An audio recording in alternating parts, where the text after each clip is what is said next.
We definitely saw some near the end. It was just like, all right, I'm not incorporating the EX ball. We saw 2 EX balls. They didn't land at all, but I think they're kind of in some desperation. So hopefully, you know, Sesame gets some application going in those, and if they start landing those, it's gonna be a lot harder for their opponents to really crack them.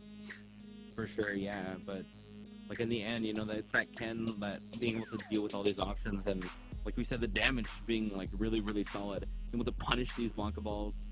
Being able to just navigate through everything there, and Ceroblast is able to close that up. But it looks like we have our next match. A little bit more Blanca, a little bit more Marissa. See how it goes.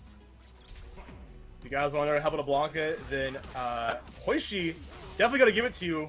And Hardy looking pretty good at the round start here. Yeah, we just saw Monte earlier. This is kind of, are we playing the game? We're playing the game, right? No, we're going in! Ready or not, Monte. You best be ready. Unless maybe not. Maybe not. I don't know. One person's playing, looking very one-sided.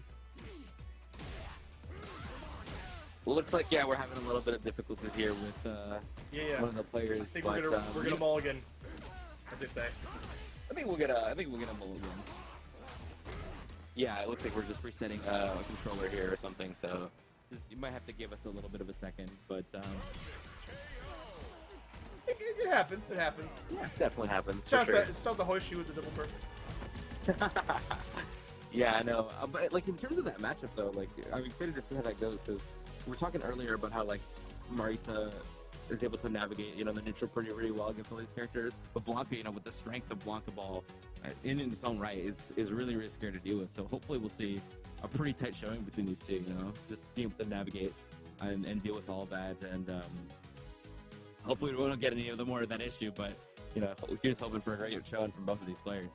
Yeah, absolutely. And I think we touched base about how Marissa has tools to kind of deal with these horizontal moves, like, you know, headbutt from Honda, but also, you know, Blanca ball itself, and having the ability to use stance, you know, to scoot them, to kind of make sure that you're denying those options, I think is something that Monty's definitely going to be on the ball with, no pun intended, against Hoishi. And Hoishi might play a little bit different than the block we saw last time, too. I think we definitely saw Sesame prioritize not only Blockatron, but like level 2. And I think level 2 is such a strong thing that people are, blockers are prioritizing over level 3, like the raw damage, right?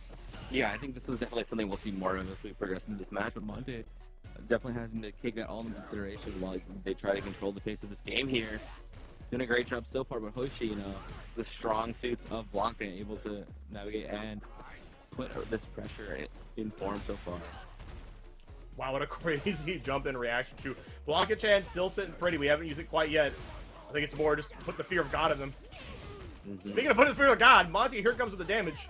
Safe jump into the Scootum. Yeah, I don't care about your Blanca ball. I don't care about your little Blanca-chan. I don't care about anything. Look, I'm just going to do whatever I want to you, and doing a great job so far. Monte's able to take that first round pretty solidly after that. Little hiccup in the beginning of the game there. I just want your life points. Monty's definitely going to take them. What are you doing? Get that out of here. Take it back. You got the receipt? Come on. I don't want to see any of that here, but Monte, you know, like, just showing the oppression. Doesn't matter what character you are. Doesn't matter what tools you have. If you're in the corner, you're all the same to Marissa here. Exactly. You're all the same to Monte. Okay, able to pass through right there. And I think it's something that a lot of players are going to start looking out for, is the pass through. And Monte says, like, you know what? It is all the same to me. You Blanca's all the same to me. So I'm Marissa. I clean up. Look, there's no guards on you here. You have to block that, and then after that, you're going to have to hold this. So you had your time. You had your time. Now it's Monty's time. Monte, once again, wasting no time to get in there. Catching on to these defensive habits from Hoishi. Yeah, no, it's crazy to see, like, we haven't really gotten to that situation, like, that mid-screen spot where, like, Monte has to deal with Blanca or any of these tools so far. We just, like, oppression under oppression on both sides. Oh, my God. Yeah, pressure, oppression. Monte is given spoonfuls of it right now. Totally. Help us. You definitely have to find opportunities to reset the field here and like let them basically just do their own thing, because right now it's a Monte game and Monte's winning. Yeah, Hoishi trying to find some grounding here, just press in there. I like the option, use the up ball here to reset once again. Blanca-chan coming out, maybe for a little bit of cameo. Ooh, and the Gladius denying. Yeah, and there's some of those tools we said to be able to deal with Wonka really, really well. And we're just seeing them now play the set, though. Monty in burnout, so this next Loki setup here is going to be a little scary if Hoishi can deal with it, but... You have to be watching out for the plus frames. If she's charging right there and you block it, you must keep blocking. Otherwise, you're going to eat fat damage like you just did. Monty taking it with an incredibly fast 2-0. Monty says, I'm out. Next one. Next, please. You don't gotta deal with Blanca if you're Monty. It don't matter if you're Marisa or whatever. If you're playing against Monty, watch your head, watch your toes, watch everything. Wow, yeah, that was some dominance here, and especially like deep in this bracket. So I think they're solidifying themselves. I believe in the top 8. Like we're there already, right? We're going by so fast. I think that's one of the last 2 that we need to play to get into top 8 here. And Monty solidifying that entrance. I think we are waiting on Paladin and DIVEnDRIVE, so 2 faces that we have seen already. So I'm excited to see those 2 play. You know, more of that Ryu, more of that Cammy showing up here in a little bit. And of course, we got Ceroblast playing against Galaxybutter, Noodle versus Devil Ija, and then Noodle actually took that. So whoever wins that gets to fight either Ceroblast or Galaxybutter to round out our winners for top 8. And looking down the loser's side. Got a little more traction to go on that side, but you know, don't worry. I think Devil Ija is probably someone you might expect to kind of come back.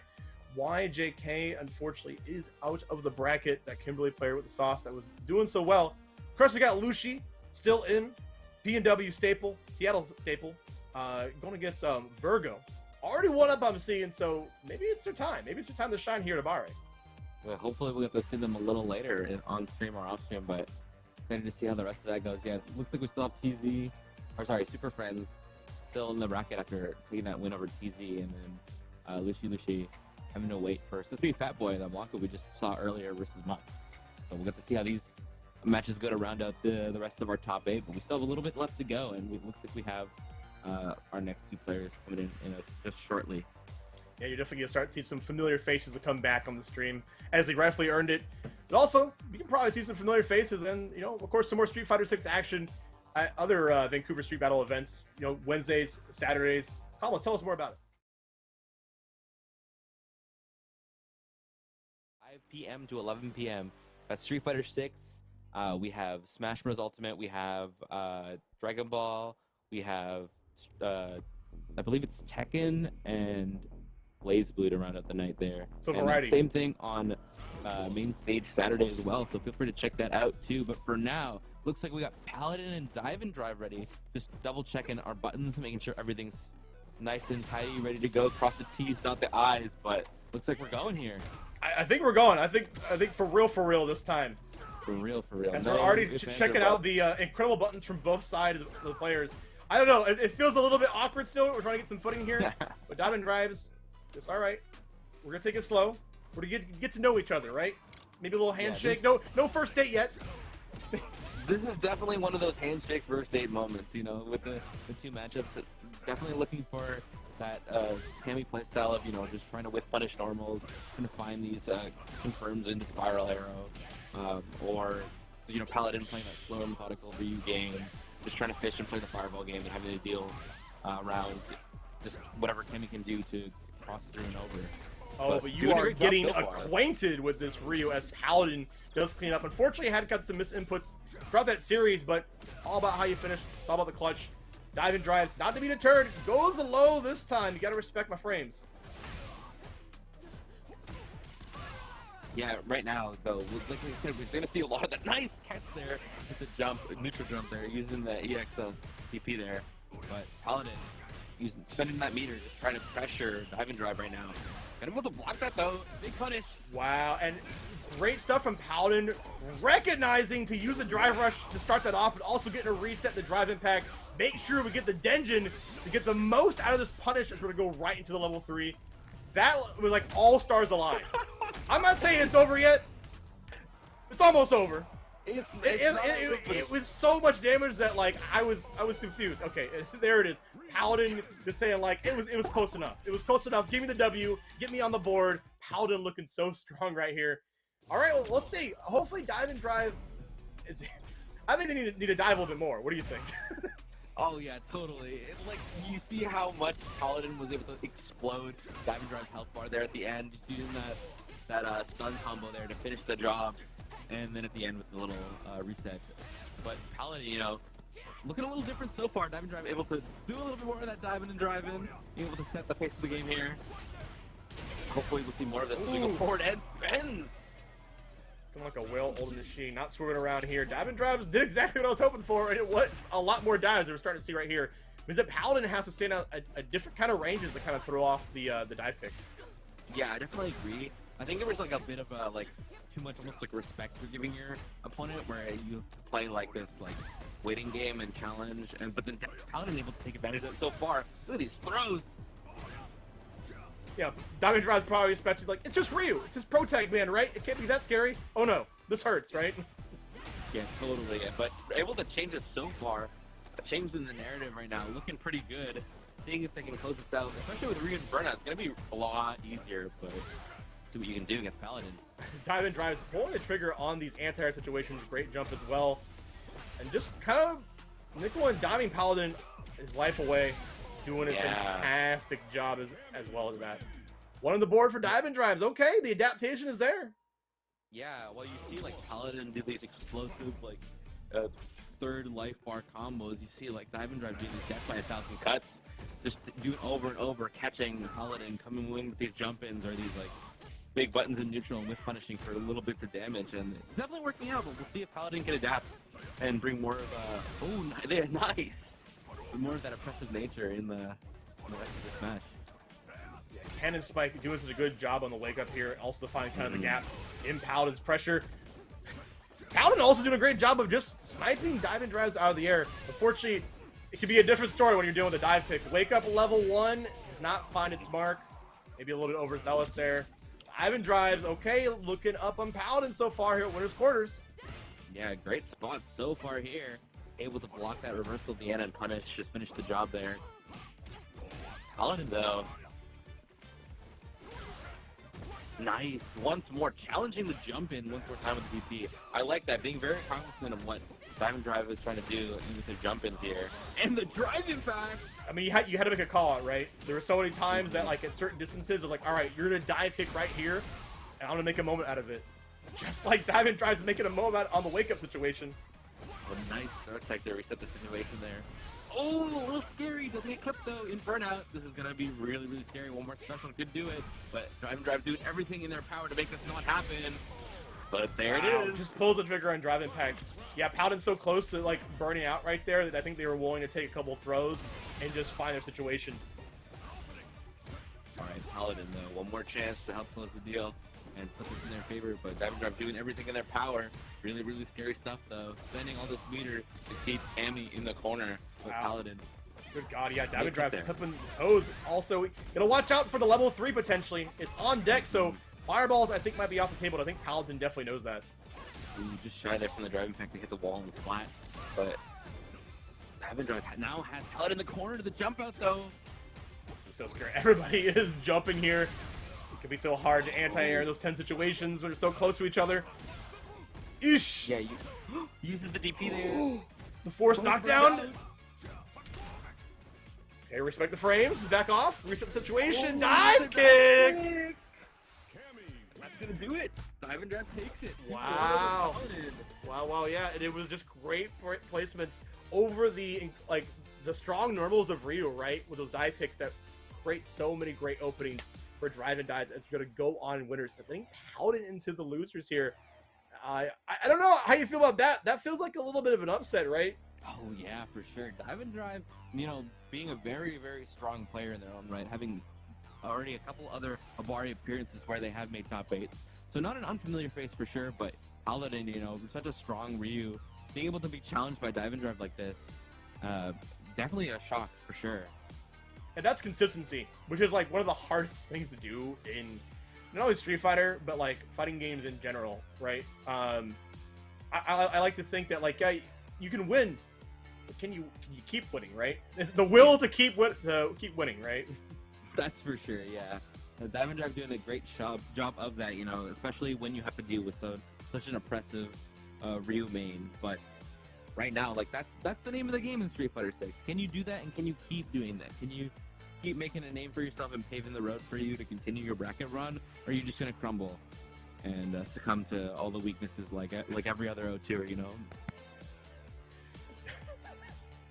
I know the meme. I know the meme. I know the meme that you were channeling, and I love the energy too. Yeah, and this game has a lot of like jump scares to make sure that you're awake, you're not asleep at the wheel too.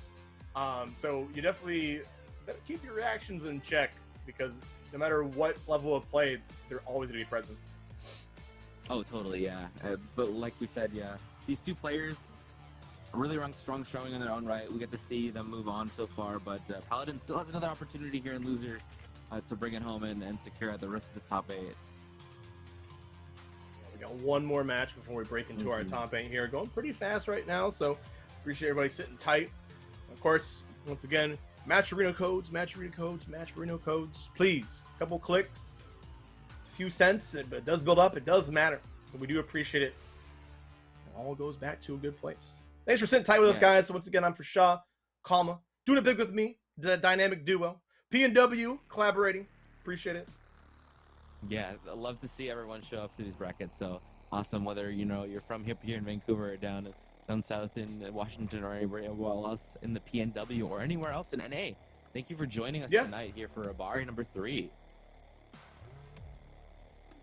curious whether I think our last matchup here, if I'm looking at the bracket right. Looking at the bracket right. The best of it looks like we're a little trying to play a little catch up here outside of our top 8 for Loser's side. So we might have some of those matches here on stream, and I'm just seeing Virgo 2-1 over Lucia here on the Loser's side. Devilija losing to Zackbozz. Zackbozz 2-0. Not too familiar with Zackbozz. I don't know if you have any dirt on them but I love to see names I haven't seen before doing well at Abare. Of course, you got Superfriends in round 7 as well. Yeah, it looks like in terms of our next match, it looks like we're going to get Ceroblast versus Galaxybutter. Galaxybutter we saw on stream a little earlier today, I believe, and Ceroblast as well. So it's going to be a great game. Ken versus Ken, it looks like. Okay. All right, getting a fateful mirror match with one of the best characters in the game. And I'm curious to see how that kind of goes, right? I think this game really lends to, even if you are piloting the same character, you can express yourself differently, right? Oh, totally, yeah. There's definitely a lot of these playstyle shifts we like to see, whether it be like within players or within the game itself, where you have to play like super fast paced in your face, using every tool at your disposal, or just slowing it down and playing that reactive style. Just like we saw with the two Blankas we saw earlier, and now we get to see with Ceroblast and Galaxybutter, and to see how, in my opinion, how I've seen Galaxybutter in the past, very methodical, very slow pace, but definitely likes to be explosive, at the turn of the dime there. But Ceroblast being the same kind of style, where it's like, I can do what I want, I can play really, really oppressive, but when I need to, I can slow it down. I have an advantage, I'm going to do what I want to do against you. Yeah, be aggro when you need to, strike when the iron is hot. So it can be very important to kind of pick and choose those battles, especially in a game like Street Fighter 6, where you can just put the pain on somebody. So I think we got one more for our top 8, so sit tight for the Street Fighter 6 action here to Abare number 3. And our top 8 is looking pretty interesting so far. We've got Ken and Cammy, two characters that you kind of really expect to come in here. I would like to see potentially more characters that are kind of like ones that people are kind of sleeping on. I don't know if is there any character you think people are sleeping on in this game? Sleeping on? Honestly, it's kind of hard to say, right? So. Yeah, I think like we said earlier, this is a pretty even spread of the cast so far for a version 1 or version 1.2 or whatever, however we are. But in terms of sleeping on, maybe, I mean, kind of like how we were saying, we have these killers in terms of these bracket demons, these JPs, these Marisas, right? These I guess we can call the Manon, that just under the top tier. I would call that kind of that sleeper area. But every character can definitely win. Every character can definitely put their name out there. So hard to say so far. We're pretty early in this game's lifespan. Yeah, I think it's all thanks to the mechanics of the game too. I think what really makes the character great is how nice can you play with the mechanics, and do you win better than the other characters do? Do you play the game better? you play outside of the game in the best way Yeah. possible, or do you play outside of the game in the worst way possible, right? If you start losing to the mechanics of the game, that kind of is telling in a way. That's why you probably don't see a lot of geese or like lilies so far. They're kind of like on the lower span. They do have very strong tools in their own right, but I think it takes certain specialists, right? And you'll definitely see those specialists. There are people definitely dedicated to the cause. Yeah, no, for sure. Like, I think in terms of like that bottom, like I don't really want to call them bottom tier, but like the lower part of the roster where we talk about like the geese, the lily. People even like to downplay like some of the other characters like the Shoto, like Ryu, for example, where I honestly think he's a really solid character in his own right. But yeah, these characters that can suffer due to the strong system mechanics, and people think that they are solved in one way or another. But in like because everything is so strong, all these system mechanics are so supportive in terms of your character, no matter who you play. You can definitely make a name for yourself no matter who you are. So hopefully we'll see more of that flesh out as we get further into the lifespan of Street Fighter 6. As we get to see more people specialize and find like all these nooks and crannies of their character. But right now, like I'm pretty content where we are with this game. So I get to see a lot of pretty good spreads within the cast. Yeah, I think we're still waiting on some players to get on deck here for this fateful mirror. Now, I think when it comes to mirrors, right, sometimes it can be something like whoever had the last best idea kind of wins. And that might be true for this matchup, right? Like Ken so thrives on getting that first opening to get that corner carry, right? That's like one of his strengths is like you take the enhanced toss you all the way to the corner and you start just putting the pressure on your reset potentially, and you just put the hurt on them. So I'm curious to see how that will go. Cero's been shown to know if they like start having a wobbly opening, they're able still to clutch it out too, and that's what you kind of expect from like a high-level player like Cero. Yeah, I think like the main thing that we'll get to see in this match moving forward is like how you can deal with that really oppressive knockdown. It's like, okay, you have in your corner. I'm gonna spend a bunch to just throw this in your face. How can you deal with it? And if you crumble under that pressure, unfortunately, that's gonna be a quick 2-0. And we're going to move on. But if you can deal with it, if you can show that you know how to challenge, or you're willing to challenge and willing to contest all these situations, I think it's going to be a pretty good game. Definitely. Yeah, it might be a little bit harder when you come to two pilots of the same character. It's like you really have to maybe like enter the next layer of Yomi. Just like totally, you can't just kind of maybe run the same game plan over and over again, because I think if you know it well, you'll have the counters as well, right? Like if you see like a raw Dragon Lash, it's like, okay, cool, I have the answer to that. I know that the timing is potentially perfect parry that, or even Jinrai kicks. Ken has the exact answer to punish so many strengths of the funky kicks, right? With like an EXDP. So I think you're really gonna have to mind game this one, right? It might come down to like player habits. Yeah, totally. Like, in my experience from what I've seen of Galaxybutter, like he's a very studied player. He's definitely been around, looked up the answers to everything that you can do to deal with Ken. So I definitely think that he knows what he has to do to be able to beat Cero, or at least deal with the options that Cero will present. It's more like whether or not you can do that in the middle of that with dealing with all of this mental stack that they'll throw at you. Yeah, especially like Cero being such a strong player. So we'll get to see how that goes. But here we have, it looks like we have our two players lining up and ready to go. Ken versus Ken. All right, the fated matchup is here, and like you said, it's easier said than done. Let's see if you can actually execute in the heat of the moment here. It's about to get fired up. Speaking of fired up, drive impact and drive rush. The mechanics are on play, comma. Yeah, definitely something that I think we're going to see a lot moving forward. We have to find their moments, going to be explosive moments, just like this one with Ceroblast. You're going to do a lot of damage and keep Galaxybutter in the corner, and then moments we're going to slow it down and find, see if you can slip up. Doing a great job so far, though. Ceroblast has Galaxybutter in the corner with another throw. Kind of what you expected here. Resetting the pressure right into the drive impact. And that's all she wrote. Ceroblast putting the pain to you without really breaking a sweat, I feel. Yeah, like we said, if you can constantly deal this like oppressive situation, especially in the corner, you can keep them pressured up and guessing constantly against whatever you're gonna do. it's basically your game at that point. You can do whatever you want, but Galaxybutter definitely known to challenge here and contest whatever Ceroblast will do. So we'll see how this works out. Right now, doing a great job so far. Pretty even on life and meter. Okay, yeah, clipping low once again. Ceroblast really like resting on their morals in terms of like having good grounded footsies. The footsies, Galaxybutter, use the drive rush in to make some good damage. Oh, I love the stop short on that drive rush too. Hopefully to bait out an option. Yeah, definitely a good job there. Able to control the pace of this round a little bit better here. Ceroblast definitely making it difficult for sure, but Galaxybutter doing a great job. Nice catch there. Staying fierce. Quite an ignorant button, if I do say so myself. It is quite active, and Ceroblast gets the command run overhead into level 3. Yo, we've been seeing that. We saw that from Taquito last weekend, and we're seeing it now on this beautiful Friday night. Ceroblast gonna go up 1-0 in this winner's quarters. All right, looking pretty solid so far. I think, honestly, it's looking pretty competitive. Both players are really kind of like, it feels like an RPG, right? You're taking turns appropriately. Yeah, you know, it's crazy, like the amount that Ceroblast is willing to challenge here. I don't know how much you saw that last situation there, but challenging the jump-in post with that and being able to contest the space after, even though the Galaxybutter definitely has opportunities here.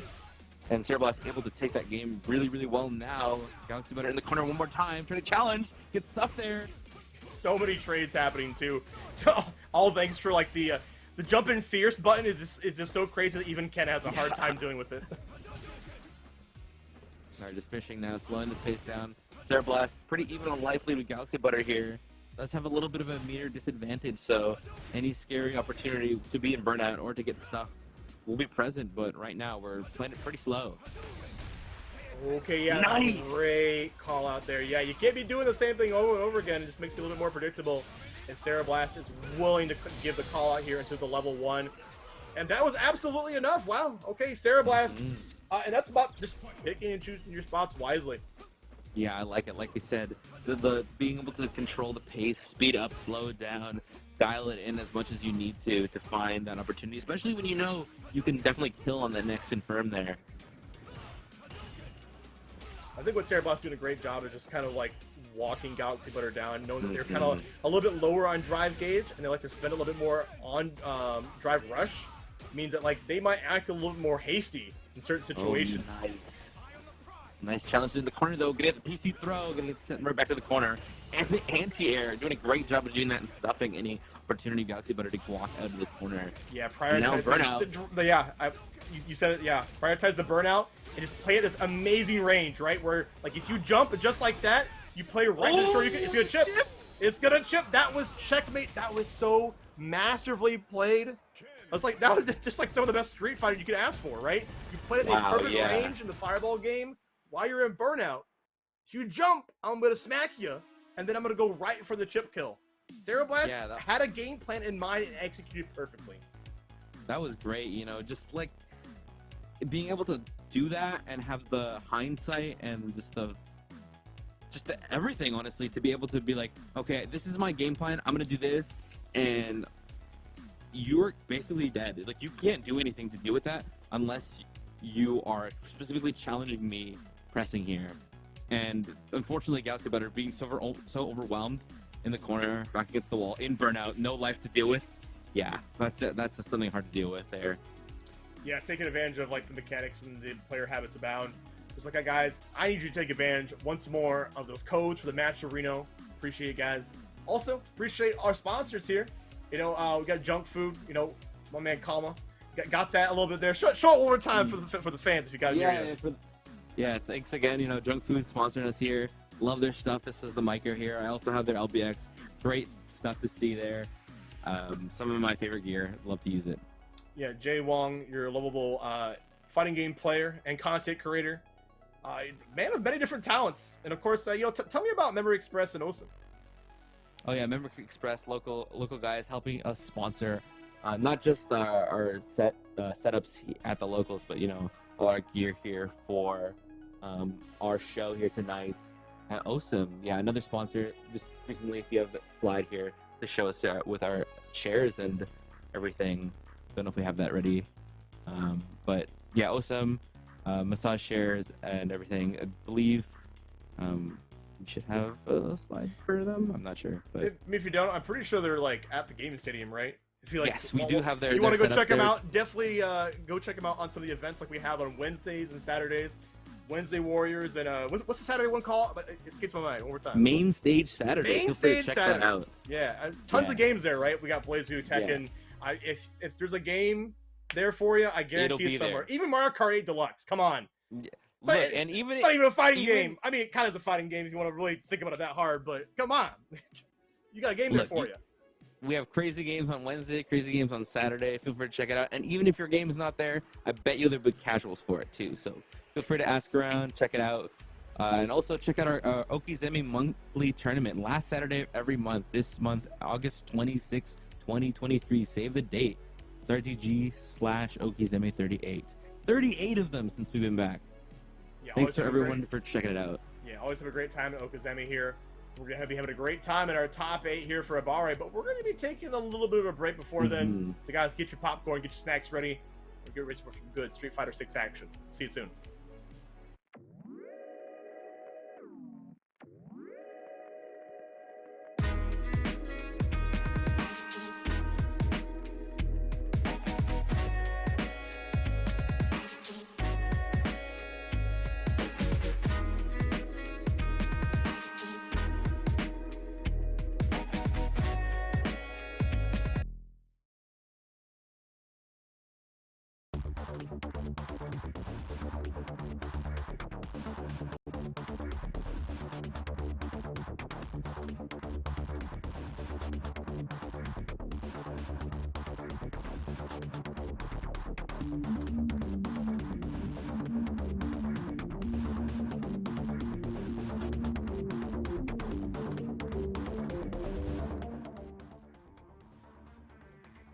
Welcome back. We are here at Abare number 3 with another great top 8 lined up.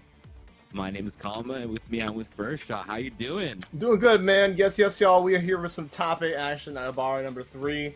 We had a lot of good killers coming throughout the bracket here. Took out a lot of good soldiers in the way. But just taking a look here, I know we got, of course, a Ceroblast and Noodle. Monte50 versus DIVEnDRIVE. At the bottom, we got Superfriends and Paladin, and Galaxybutter and Zackbozz. Now, I believe we're getting Monte50 and DIVEnDRIVE's up first combo. Now, we saw these two players already. Monte50 playing that Marisa, and DIVEnDRIVE's playing that Cammy. Now, Cammy, very strong character, predicted to be top 5, of course, in this game. I think the results are showing. You have so many good pilots in that game, just like DIVEnDRIVE's here. But Monte's been robbing people. Yeah, been on a tear this last little bit here. Every match we've seen on the stream, super dominant performance here by Monte50. We'll see what DIVEnDRIVE can do here to set the pace of the game. We've gotten to see a little bit of that Cammy so far. That win against Paladin, we just saw a nail biter there on both ends. But fortunately for DIVEnDRIVE, able to show their dominance. So we'll see what they can do against that wall of Monte50's put up so far. Yeah, it definitely won't be an easy thing when like a character that's hard to pin down like Cammy is can kind of just be in like a lot of different locations, where Marisa is like she's an iron fortress, right? She's a wall. So I think you really have to be good on that and play to her strengths. And like I said, anybody can get it. Anybody can get this damage. Yeah, totally. And like so far you see it, especially like off of a great starter in the corner, you see just health bars explode, and so far Monte50's doing a great job. But we'll see if if DIVEnDRIVE can tame the beast here. Start very soon, guys. Before we get the top 8 going, though, if we're gonna players on deck, of course, the match of Reno. Said it last time. I'm gonna say it again. 53-21 in the bank. I want to see that get the 3 digits, please. Let's just keep it going. It's a couple free clicks. We got some free codes for you. Yeah, and just while we have a little bit of time here, I want to shout out the rest of our sponsors as well.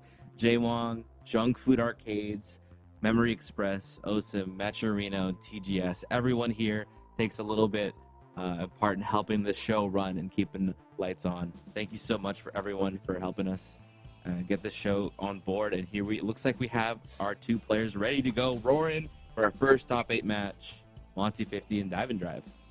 All right, y'all. So it's gonna be kind of crazy. I'm curious to see how Monty is willing to deal with these dive kick situations as we're already getting started right here. So it's going to be played in bits, right? You're going to have to deal with the anti-air situation, but also the fast ground game. Monty wasted no time to just get in there, spend some bar to boot, and get a safe jump. Yeah, I definitely think, oh my god, that doesn't matter what I think. Here we go. Looks like we have Monte50 doing another one of those insane damage combos here. And then no! Impact. Just gonna seal the deal there for that first round. Just like a light switch, just on and ready to go. This character is like a good stars align kind of like character, right? And what I mean by that is that you whiff a DP like that, you're just gonna it's gonna play all in her favor. And right now it's looking pretty good for her so far. DivenDrive's trying to find a way to slow it down. An EX tag pick might do it. Yeah, nice. Definitely has the opportunity to do so. Nice, using the XDP to cross up and get out of the corner there. Being able to just avoid that situation entirely, but still in a really awkward situation. A little bit of a life deficit, but the DI gonna lead to the splat and a nice combo to seal the deal close the gap there. Oh, there we go. Is that gonna chip? No, it actually landed. Oh my god. Oh my god. I wasn't quite sure, but there we go. Monty wanted to seal the game out there. We saw DivenDrive's nickel and dime Monty a little bit over the time there. We're starting to get some footing. You know, it might have been a little bit cold going to this top 8, but Monty is playing hot. Yeah, blink and you miss it there. You just see like these little opportunities slip by, and Monty is just able to take advantage of every single thing so far and put DivenDrive in this very uncomfortable, essentially comeback situation. And I'm liking the idea here. Dive kick is so good, I think, against Marisa too, because sure, anti-airs are a little bit slow. But I think Monty knows that, so I have to make it up in the damage department, and so I will. Where are you going? Oh my god. It doesn't matter where you're going in the ground. Wow, Monty doing a great job of closing that round. Like we said, blink and you miss it. Monty 51 round away here from taking another game. Wow, what an answer to the dive kick. All right, but once again, DivenDrive's waking up with the EX spiral arrow, like, and you live by the DP, you die by the DP, so hopefully Monty doesn't get too focused on that. Yeah, Monty definitely okay with dealing with that, you know, taking that little bit of advantage. You know, you are scared to deal with Maoki. Oh, nice throw though. You got the health to deal with it. All right, nice shallow dive kick. I like the idea, jumping back from the Gladius. DivenDrive starting to react to a lot of shenanigans. Oh no, that's the worst thing you hate to see against a Marisa. Is you whiffing right in front of her. She's gonna take you to the level 3, take you to the wall. And now here comes the mix-up, right? You can drive rush in and get a potential guaranteed drive impact, or you can mix them with the scooter. And exactly what Monty did. That whole situation post level 3 is so scary, because if you press the button, you also might get sniped. So good stuff on Monty, just abusing that scenario at the end. Yeah, DivenDrive still has one more game here to end up closing the gap here. Still has one more opportunity to try to make this change, this difference, this adaptation to allow themselves to keep moving forward. But Monte50 going to do everything in their power to close it out. Nice. Gonna spend the meter for the DR here to keep it close to the corner and do that extra little bit of damage. Needs to be coming up for Monty one more time though. Yeah, got the I like the delay coming up from DivenDrive, even though recognized the safe jump. Delayed the wake up option there too. Going low, empty jump low, it works every time. No matter what game, works every time. It doesn't matter, yeah, you're still gonna get caught out there. Doing a great job so far. DivenDrive's breathing life back into the set here. Dive kick can't help either. Oh, but this time Monty is ready. Maybe getting a little bit too predictable. And speaking of which, we've seen that scenario before, and Monty was ready. Oh my god, though, getting caught there, using the DI, getting clipped, and just gonna eat all this damage. One little bit away from losing this round. Yeah, there it is. Oh my god. Yeah, I love the charge on the Gladius, knowing that you know, DivenDrive's might have been a little bit too scared of the burnout situation and making these callouts, and the pain train doesn't stop, Kama. Oh my god, just a little bit more for Monty here to close this out. DivenDrive just trying to find opportunities. Here we go, has one, but just gets clipped into the level 3 right away to equalize the damage, or even just make it really, really hard for DivenDrive to come back. Now here comes that situation again, right? The drive rush in. Oh, it's just the raw knee into your face. Wow, that was some dominance here. DivenDrive's unable to get even what on the board. Clean 3-0 coming from Monte50. That was crazy. It might have 5-0, but it might be that was 100%. Monty gave it 100%. Yeah, no, it's insane to see Marisa has all the tools to be able to deal with Cammy and DrivenDrive and everything that he's doing, but honestly, it just comes down to just like playing so comfortably, so dominantly against DIVEnDRIVE there. Every time that DIVEnDRIVE seemed to get their footing, seemed to be able to find an opportunity to do what they had to do to just like even the playing field, Monte50 was just ready. To do whatever they had to do, with these like charged gladiuses or just like contesting any of the options on Oki, or just trying to basically like challenge anything that DIVEnDRIVE was doing. Did a great job on doing that, and then converted into some crazy damage into these round wins and game wins. Yeah, it's that consistency we talked about, right? Was able to make like those call-outs like you're talking about and make it hurt when it mattered. Yeah, like maybe DIVEnDRIVE's got a little bit too, like we said, predictable in their wake-up options, which is why like they got sniped on their wake-up spiral arrow or their dive kicks, right? If you do it too much, the mental stack kind of just looks like a bunch of ones. There's not a bunch of zeros and ones. It's just like, all right, well, there's no guess checking here. I can just go for my go-to option and take you to task. Come on. No, honestly, the proof is right there. A 3-0. Yeah, and honestly, like if you're a Monte50 and you see a Cammy constantly DPing on your wake up, you kind of already won, even if you get hit. Like, you know that they're scared to deal with whatever. There's mental damage, right? Like, even if you don't kill them, it's just like the fear of existing is just there. Yeah, you're existing in their face. If they DP, so what? You take like whatever damage. True. But like the next Oki, like whatever. Like I'm gonna blow you up for this. And it worked out. You saw these insane damage combos and like the corner carry and everything leading to these kills, and it just everything, the whole shebang for Monte50 there. Great job. Yeah, I would not like it to end there though. I hope DrivenDrive kind of makes it back to the losers there. Hopefully they get their footing, and I would love to see the adaptation. I know that they're a really good player at not only adapting but really positioning themselves into good favors. So I would love to see the run back if we can get it. But good stuff to Monty. Moving on here. Going to be going into the winners finals. On the other side, we do have Ceroblast and Noodle. I think that's going to be our next one here to close out. I believe so. The winners side, and then we're going to go dipping down into the losers to get some more action. Yeah, and we already have some stacked games so far, and continuing to see some more stacked games. Hopefully we see DrivenDrive, like you said, in the lower side of the bracket. But now it looks like we have Noodle and Ceroblast. More Cammy, more Ken, more showdown here. Oh my god, yeah, here we go. Another Cammy for you. We're going to go out here with Ceroblast, spending no time to get this drive impact and get this damage in too. Yeah, it's going to be more of that same like oppressive offense that Ceroblast is able to do here in this corner. Noodle definitely have to dig deep to try to find opportunities to worm their way out. So far, doing great job. Ceroblast is in burnout, so it's going to be a little bit easier to start this pressure. Ceroblast does have the health lead, though, and able to contest their sweep, catching out Noodle at the end. And they had a good series they were going. Ceroblast was in burnout, and they were just like, all right, it's time for me to just chip away at you, like physically and mentally. But unfortunately, took a really big risk there, and Ceroblast just kind of like, all right, well, I'm just going to jump out of the way of this. Yeah, it's one scary thing to do. It's like you have that deficit, but you're in burnout. Nice DI, though. Gonna catch at the end and gonna be able to do a solid amount of damage here and reset this duration for Noodle. Nice. Catching a jump in with that anti-air, but a little out of the corner there. The perfect parry for Ceroblast, though. Yeah, nothing to really call home about here. Ceroblast playing very risky kind of going into this round, too, and it's paying off on Noodle's side because they're able to just kind of like take that round solidly.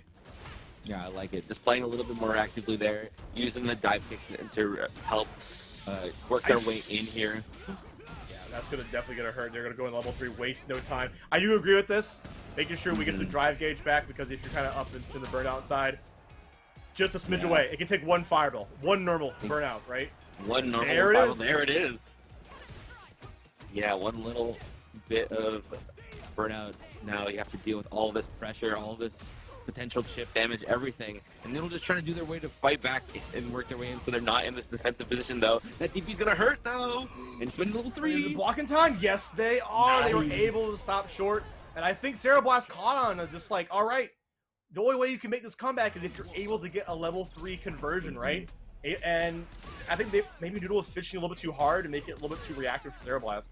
Yeah, and honestly, like if you're Ceroblast there and like you block it and they don't reverse it all, it's not a bad situation to be in. Your opponent's in burnout, you have so much life and meter to deal with. You're okay dealing with that situation. So great on Ceroblast for having the recognition and doing that, but now here we are in this next game. Noodle having opportunity to help even out the score here. Shoo! Once again, the shimmy. Yeah, Noodle's been so great about these two, especially how instinctively Ceroblast wants to just pull the trigger on so many buttons.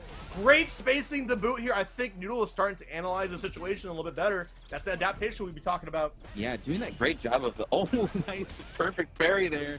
Gonna just confirm that into that little bit of damage here. Yeah, doing a great took some job. drive gauge back too. Like you saw, like the drive impact on punish counter makes sure that you're ahead of the race. Yeah, for sure. Definitely matters here in this matchup where it's like that war of attrition. You're scrapping blow for blow, defense on defense here, and yeah, definitely see it mattering where it comes to as we close to this round, where a little bit of meter gonna make a difference for both these players here. Nice catch there with the 2K. Wow. Yeah, using the drive rush to help with the whip punish. A little bit of meter goes a long way, like you said, Kalma. Okay, we're keeping that spacing. We've seen the spacing before. Puts himself in burnout. Pretty serious stop in the corner. Does have 3 bars here, NCA, but still back against the wall. Ceroblast, so much to work with here. Isn't scared to just throw out everything. Like we said, this life lead, and here comes the stun. It's that risk reward we're talking about. And what's better than drive impact? It's all risk, all reward, especially when you have so much meter and so much life to kind of give. All right, 1 round apiece for each of these players here. Ceroblast is up a game, so having that 2-game lead potential is a really good thing to be in right now in this winter semis. But Noodle trying to find space, trying to find one hit to help confirm and reset the pace of this game. Nice throw tech. Yeah, not the easiest thing to do. Also, not the easiest thing to do to check the spin knuckle, but Ceroblast is that type of player. Catches the landing there. Yeah, gotta cash that out. It's at level 3. Equalize the meter, like we said, and put this damage on the board against Noodle. Especially when you're in the corner here, it's gonna be really, really scary to come back from this. Has so much to work with. Ceroblast is spending all this. Gonna see the reversal. Okay, we've been here before, right? But let's see if like finally Noodle can able to land the comeback with the CA. All right, yeah, Ceroblast definitely has that last little bit of info to work with too, so definitely gonna keep that in the pocket here. But Noodle trying to come back, gonna spend. All right, this is how it starts. The comeback is potential. Drive gauge back on Noodle's side, and about to be back on Ceroblast, so Noodle has to get in there. Oh, nice! Using the throw there, reset the situation once more. DI coming in. So close to the wall, but not enough. That was so close. No. It can be tricky. Like the spacing to when it's gonna splat. Like sometimes you're just not ready, but Ceroblast is ready to get the punish right there on the misstep. All right, up 2-0. Like we said, this is a really, really good spot for Ceroblast to be in. Has so much to work with, has so much info to gain, has so much time right now. But Noodle having to come back from the brink here and even at the score. Hopefully they can do so, but Ceroblast trying to fight back. Yeah, this is the beauty of having a first to 3 now, best of 5 games here in your winners finals and top 8 to able to get some chances to get that download right. And I think both players are more than capable to do that. But Ceroblast, that's not what you kind of really want to happen is a misinput like that. But we're gonna clean up. You know what? No mistakes. Wake up EXDP. Reset the whole situation. But the only thing getting reset here is the match as Noodle is gonna go on the board. Nice. I like to confirm they're able to spend all that meter there just to equalize and finish that round there. Ceroblast not persuaded though. Gonna definitely do what they can to help put Noodle in the corner. Yeah, Noodle's doing a great job of just checking these forward walks and forward dashes from Ceroblast. Because Ceroblast is very confident, right? Wow, trying to punish the kick there with the reversal. Gets stuffed and now gonna eat all this damage here. And now so unfortunate. It's looking so good for Ceroblast. Making sure that we spend the meter, spend the cash to keep him in the corner. All right, here we go, Noodle. Checking them low, waiting for an opportunity. Opportunists they are! Work out this burnout, spend time, waste it, and do whatever you can to put this damage on the board. Gonna spend as well. That's huge. I think this is it. This is absolutely going to be enough. And Noodle to get 1 on the board. That's got to do good for the mental as well. Making sure that we are not going to go quietly into the night. Definitely great for Noodle here. Breathing signs of life back into the set and showing that they can definitely contend with Ceroblast here. Did a great job so far. And the TR throw right to start the round. Showing them that you mean business. Yeah, if you're not willing to check it, you have to mix up afterward. There we go. I like the use of using plus frames with the spin knuckle. Once again, and there we go. Stop short just to get the anti-air. Noodle is pulling out some new tricks now. Yeah, definitely playing a lot more of, I'd say, like, in their own space, ready to do what they got to do. Nice confirm here. Gotta be able to. They're playing reactive, right? They're playing their game. Exactly. This is more of what you want to see. You can't waver, especially when you're playing these like high caliber players. If you end up having to shift and play their game, you definitely suffer a little bit. But Noodle showing that they can do what they have to do while still playing their own game. Crouch medium kick. It's so good in so many characters. And one to kind of just bet it all there on the drive impact there, especially when you're just focused on so many different things. Noodle looking so poised to make it even here on the scoreboard if you're playing like this. I kind of like that, like, just challenging the knockdown, seeing a lot of people autopilot them. Though Ceroblast, though, gonna get all this corner carry with this Tatsu here. The throw, though, Noodle in a really good spot, even in burnout, but back in the corner. Okay, Ceroblast saying, like, you know what? That was a very cute situation we were in just a minute ago. I try to do it of their own, but Noodle's just like, all right, I try to do it to you, but you ain't doing it to me. As they go 2-2 on the board. And this is what you like to see in the winners here on top 8. That was awesome. I love it. Love to see a really good fight on both sides here. Noodle bringing it back, and Ceroblast still trying to find ways to deal with this Noodle pressure here. You definitely see glimpses, but now the crush here gonna do some solid damage and leave Ceroblast in a really uncomfortable spot. Oh, I like the challenge there. Wow. No, that's a call out from Noodle. Yeah. Exactly what Ceroblast is like to do, especially on the back foot. Okay, just wait for a fill-out situation. And once again, crouching medium kick. If you want, I will. Yeah, I definitely like it. Now just using that to play. Oh my god, just challenges the level 1 Go there. for it. It's gonna do damage. Yeah, that's gonna do it. Putting Noodle up for the first time in this set. This is so close. Noodle is making such incredible call-outs, and they're paying off in dividends. Alright, yeah, Ceroblast definitely trying to find a different way to play against Noodle. Slow it down, play their own thing. And it's starting to work out right now, having a pretty big life lead and keeping Noodle in this defensive state. But the DP comes out. Yeah, once again, great call. And now Ceroblast is... Okay, all right. I don't hate it. I don't hate it. Level 1. Okay, make sure that we don't get closed out right here. Because it was kind of looking kind of grim if you're just stuck in a corner with no bar. Yeah, but it looks like we're going the distance here. Last game, last match, last round. And we'll see what these two can do here and change it up. Hopefully, not too late for either player here. But right now, playing that little bit more of that footsie game, just trying to find an opening with each other. Yeah, Ceroblast adjusting the spacing right outside the crouch medium kick. Unfortunately, still gets clipped. I'm liking the pump fakes I'm seeing from both players, too. Wait for one player to bite once again. Noodle finds it low once again. Nice, yeah. Use an extension there to get the DR into DP. And now just the throwback. In burnout one more time, even in an advantageous position. Willing to spend it all to keep Ceroblast in the corner, but has this life lead right now. And the throw, making this lead bigger and bigger. Ceroblast trying to fight back. The clip on the crouch medium kick once again. Noodle is looking so confident, even in burnout. Their defense is immaculate. Ceroblast, do you have anything to answer? No, you don't, because Noodle will take it 3-1 over Ceroblast. There we go. That's Cammy power. That was crazy. Just seeing at the end there, like, with such a big life lead, even in burnout, they're able to hold it down and not waver. And then at the end, finding an ample opportunity to just close that out. It was perfect. It's great stuff to Noodle there. Ceroblast still doing a great job. You know, you see that dominance in the first 2 games against Noodle, being able to like do that really offensive pressure in the corner. But when, you know, push comes to shove, Noodle's able to fight back, and they're able to take it there. Yeah, no matter how many times we saw Ceroblast try to pump fake like these jabs in neutral or like cut the drive rush short. Yeah. Just Noodle was at the best kind of spacing to make sure that they were able to land the crouch medium kick on their placement and also cash out appropriately and make sure that they were keep reset. If they were reset to neutral, they were back in that sweet spot, right?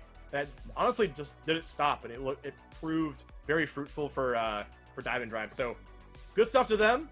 They're gonna be moving on through the bracket here, and gonna be able to fight. Oh my goodness, we're gonna be looking at another Paladin game. You guys like what the Ryu saw earlier. Well, we're gonna be fighting against Superfriends down in losers. Yeah, gonna be a great showing.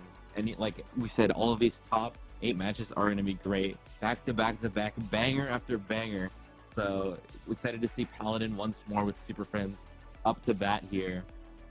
I don't know what I'm gonna expect here from Super Friends here. Like we've seen so much of this Paladin like strength so far, and you see them going on a tear even after going to losers by DIVEnDRIVE here. So we'll see how it goes as we round out the rest of this top 8 with Paladin. But anyway, you slice it. Oh, it's gonna be a Ryu mirror.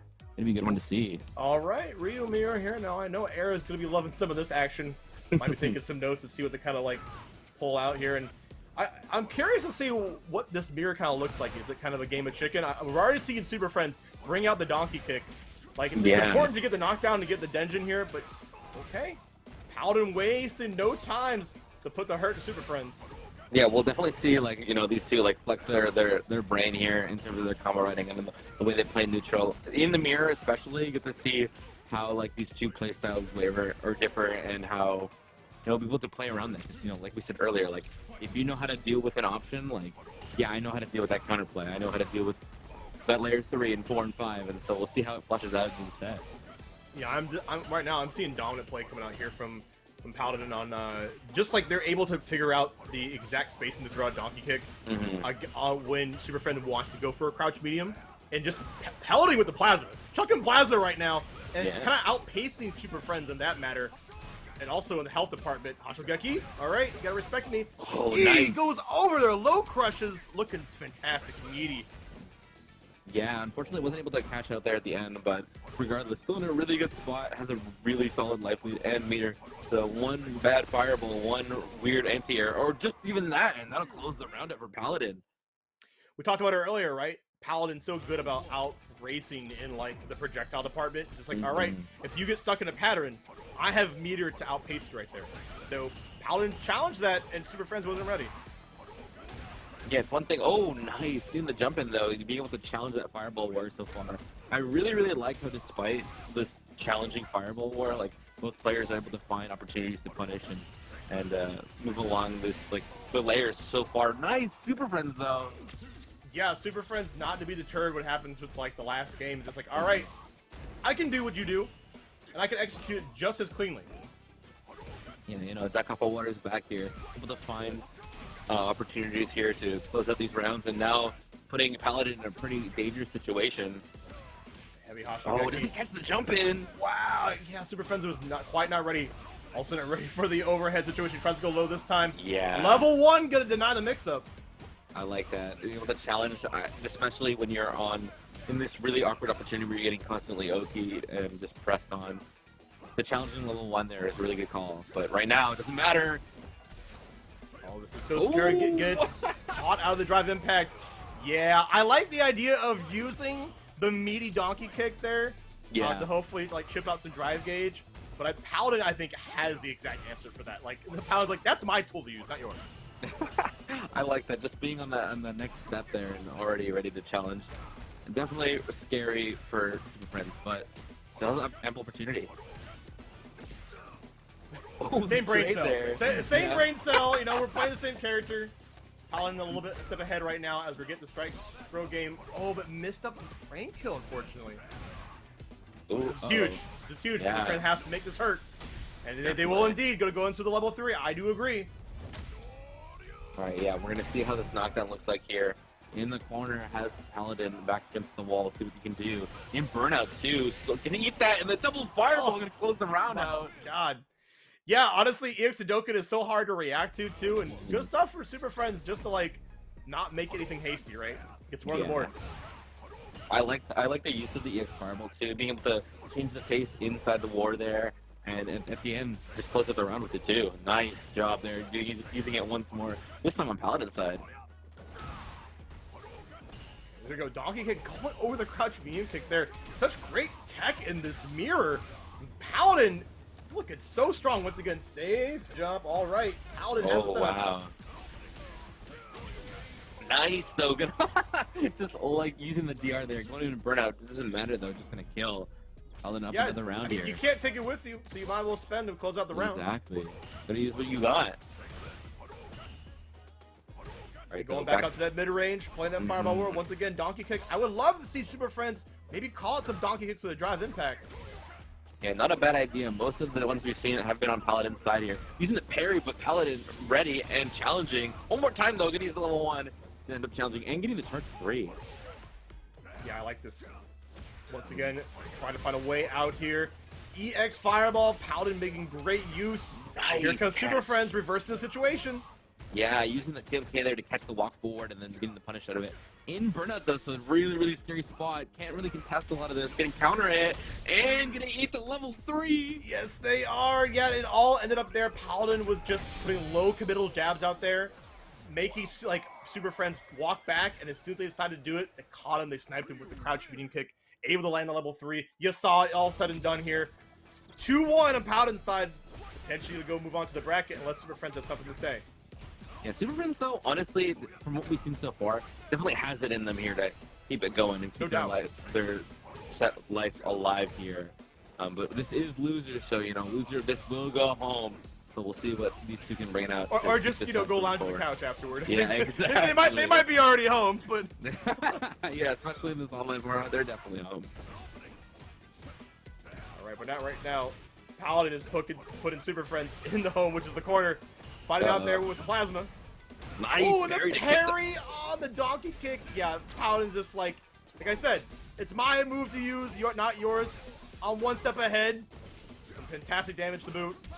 Alright, gets out of burnout though, but you're gonna eat all of this. The triple, quadruple DR. Can't finish the job though. One little bit of life uses the Inspirable though. Oh, this is so scary. Oh, and a pull on the level 1, abusing the invincibility. There we go. Oh my god. And it's not even over yet, Kalma. It's not even over. I don't even know what to say right now. Paladin 1 round away from closing this out, but Super Friends still has a chance here. Just trying to find a spot. Punish counter. Unfortunately, can't confirm it though. Okay, there we go. Super Friends with the positioning.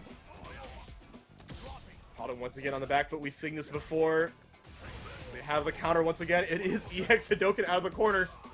Oh, nice catch there. Can't confirm that into too much more damage though. Paladin in a really good spot though.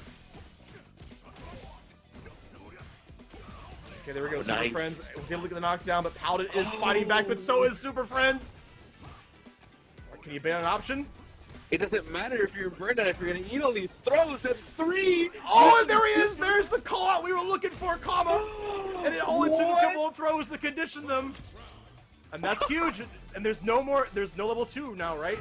No. Or no level 3 that Paladin can use. But Super Friends definitely has that on their side, right? So let's see if that kind of plays into action. Like, your choices matter, even into the next round. Yeah, Super Friends in a pretty good spot right now, but a little bit of drive meter on both sides to make this really, really scary situation for burnout. Oh my god, getting clipped and the stun. First shot, what's happening? The level 2 charge that happened. This is going to do immaculate damage and also get the tumble there too.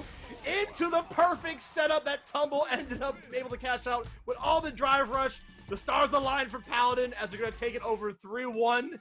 Oh my god, what a way to end that mirror. Wow. I gotta give the Super Friends, right? They were playing super. They were playing very good at that mirror for a good chunk of it. But Paladin had great placement and was able to be just a smidge more optimal. And those micro interactions matter so much. I can't believe what we just watched. That was some of the best Street Fighter I've ever seen, and that was a Ryu mirror.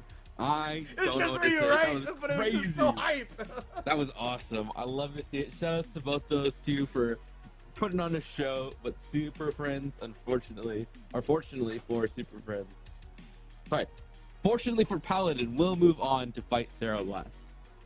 Yeah, and that's definitely going to be quite the matchup too. Yeah. Ryu versus Ken. Almost like we're watching an animated movie again. But yeah, the pro tag battle will definitely going to happen very soon. I'm kind of curious at how this goes. If Paladin keeps playing the way they are, it might be a little bit troublesome for Ceroblast, but Ceroblast, there's no doubt in my mind that they're going to make this as even as competitive as possible. Totally, yeah. If it's anything like the set we just watched with Super Friends, you know, Paladin and Ceroblast are going to put on a show for sure.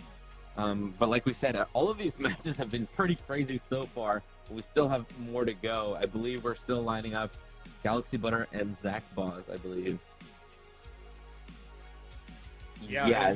Whoever wins this gets to fight DIVEnDRIVE for get some of that Cammy action here. Now tell me a little about the history of any history behind Galaxybutter and Zackboz. Zackboz, as from I know, I don't believe is from where I'm from, you know, this Vancouver region here, but Galaxybutter, like we said, a namestay here in the VSB community. Zackboz does have a couple of good placements in their own right. Like, I believe they play a lot in, like, the, what is it, the 9 Moon events, as well as, like, some, like, on the line. So, events. So definitely, it's a seasoned player, like, ICFC, sorry. So definitely been around for a long time, you know, part of the Knuckle Dojo, you see. So definitely a name to keep an eye out for. But right now against Galaxybutter, doing a great job so far. Yeah, this match is kind of an interesting one. Chun-Li has been on the rise too. I think people are really like understanding the potential that you're able to tap into. I mean, we've been know about Ken, right? How strong he is, but like right now, Zackboz willing to make a statement with this character. Yeah, it's definitely one thing that like I feel like if you can pilot Chun-Li really, really well, oh my god, this throw loop is crazy. She's one of the ones that doesn't get the throw loop too, so you just gotta hold that. Or that's true. That's very true. Yeah, not having to throw loop but still getting throw looped. Yeah. There's something going on there, right? Galaxybutter need to. Do my eyes deceive me? But yeah, no, doing a great job so far. It's definitely like if you can pilot this character really well, if you can deal with all her shenanigans and you can dish out all her damage, she is a really strong character for sure. And doing a great job so far. The crush right now gonna lead to solid damage and gonna catch out. Not gonna finish the job, but gonna put Galaxybutter in a really sorry state to be in right now. Yeah, it doesn't seem like Galaxybutter is able to get a handle on the shenanigans from this Chun-Li. Zackboz is just looking so strong. Good God, yeah. Just like every single time there was a pressure, there was either a drive impact or a throw. And then Zackboz backed up to know the exact way you want to get out of the corner. It's jump, right? Like so many players get scared of that situation. Yeah, and like Chun-Li has all the tools to deal with all of the stews, and Zackboz being a crazy player to pilot all of this really, really well. So you can see right now when you're in this throw situation, oh my god, Galaxybutter though. Great situation there. And it's all about positioning. Even if you don't get damaged, position does matter. Oh, totally. Especially when you are Galaxybutter and you can deal all this damage to equalize the score with this health count right now. Every little bit counts. We'll take what we can get. Man, the stand jab is such an impressing button. Okay, but we talked about the great equalizer here. I believe in Galaxybutter. They can bring this back. Doing a pretty good job so far, just keeping Zackboz out. So nice, the Kakukin comes in though, and then gets clipped right at the end. Zackboz up another round. You gotta watch out for the overhead, whether it be raw or into a setup here. Zackboz looking promising. That was crazy, being able to just contest the X fireball there with the parry, and then immediately come back in to challenge. I think that Galaxybutter did. Doing a great job so far there. Trying to do it one more time there. Unfortunately gets clipped. But Galaxybutter just trying to find their way in here and deny any of this damage that Zackboz can do. Crouching mini pick. Flip and Zackboz right there going to confirm into the level 1, and we're going to continue this pressure. Gets clipped, able to confirm off of the drive rush. Okay, Zackboz looking pretty promising here. Galaxybutter unfortunately chipped out, and you're going to have to hold this. Level 3 of the punish? Yeah, but Zackboz is ready. Yeah, unfortunately wishing a little bit too hard there. And if Zackboz just kept pressing right there, it's so easy to get caught up and wanting to burn out your opponent. Sometimes you forget about those options, right? But Zackboz was aware that, like, all right, you have one out, and it's level 3, and they were able to take that away from you, too. And that's what we were talking about earlier with the other matches we see, where it's like, you have such an advantage, you have so much to work with. I'm okay taking eating this level 3 one time, if I'm wrong. But, like, Zackboz just being so smart and so cognizant, able to just challenge it right there, and it worked so far so well. But right now, wow, did a great job. Oh, the Sunshoe just getting clipped out there. I mean, Zackboz had the right idea. All right, we are slowing the pace down right now, though, but Zackboz able to work their way in here. This combo to do a solid amount of damage and keep Galaxybutter far, far away. Hey, the overhead there.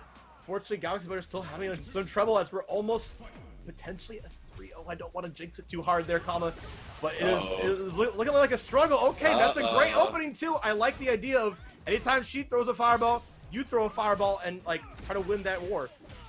In a slightly better spot this round, Galaxybutter is, but honestly, when you're in the corner against Chun and when you're against Zackboz right now, it's really hard. Double overhead situation. Oh my God, Galaxybutter. Oh, the drop. This is huge. This is huge. You have to take this. No, they missed the level 3. It's okay. It's okay. We got the reset, the American reset. It's all coming up aces. Galaxybutter still got it. Oh my God. Galaxybutter calculated.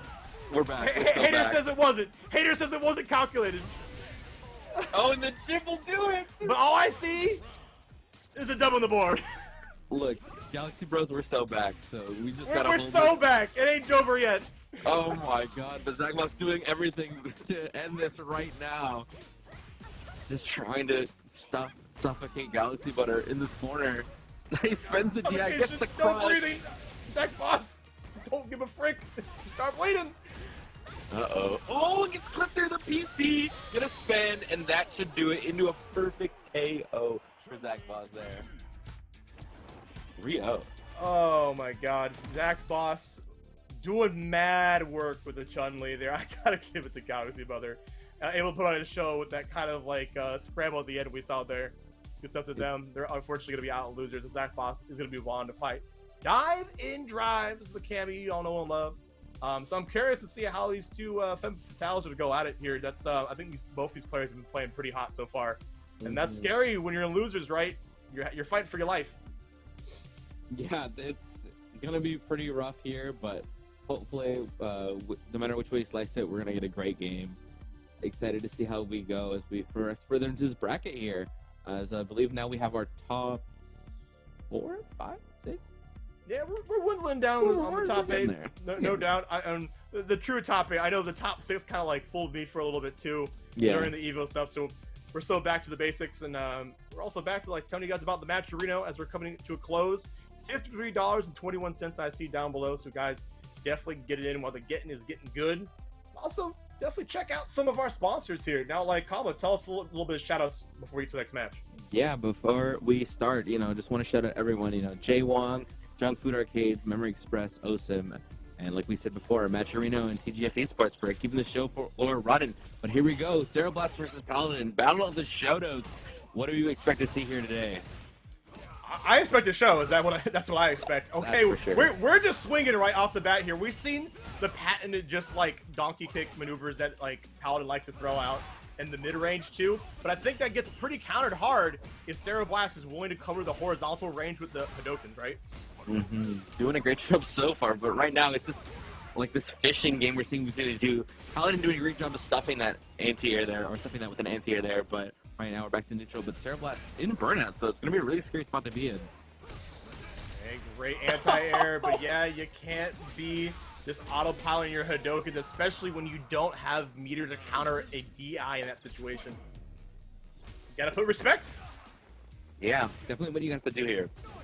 Like, take that respect and either deal with it by taking advantage of it or just doing what you can to work around it. But right now, Ceroblast's starting to do that disrespect here as you have the Paladin in the corner. All right, throw up situation. Potentially might be looking out to bait something. I'm loving the stagger pressure. Doing a great job of Paladin working their way out of the corner with his fireballs right now. Nice parry, but still getting thrown. Trying to work this lead back slowly and surely. But the DI, look at that life though. No, that's so huge. They're gonna go for it. They're gonna go for the drive impact to make sure that you potentially don't get no chance. No. You're greedy for that one. You're so greedy for that one. But I gotta respect it though. If they were able to land that, they could have potentially gone to the level 3 and then stole it all the way back. And like we said, Ryu is so good in the damage department, and Paladin's so good on the pull of these perfect parries. Doing a great job right now, but we'll see. You can't let that opportunity slip one more time. Just gonna cash out, spend the level 3 here, and try to just take a disadvantage and run with it.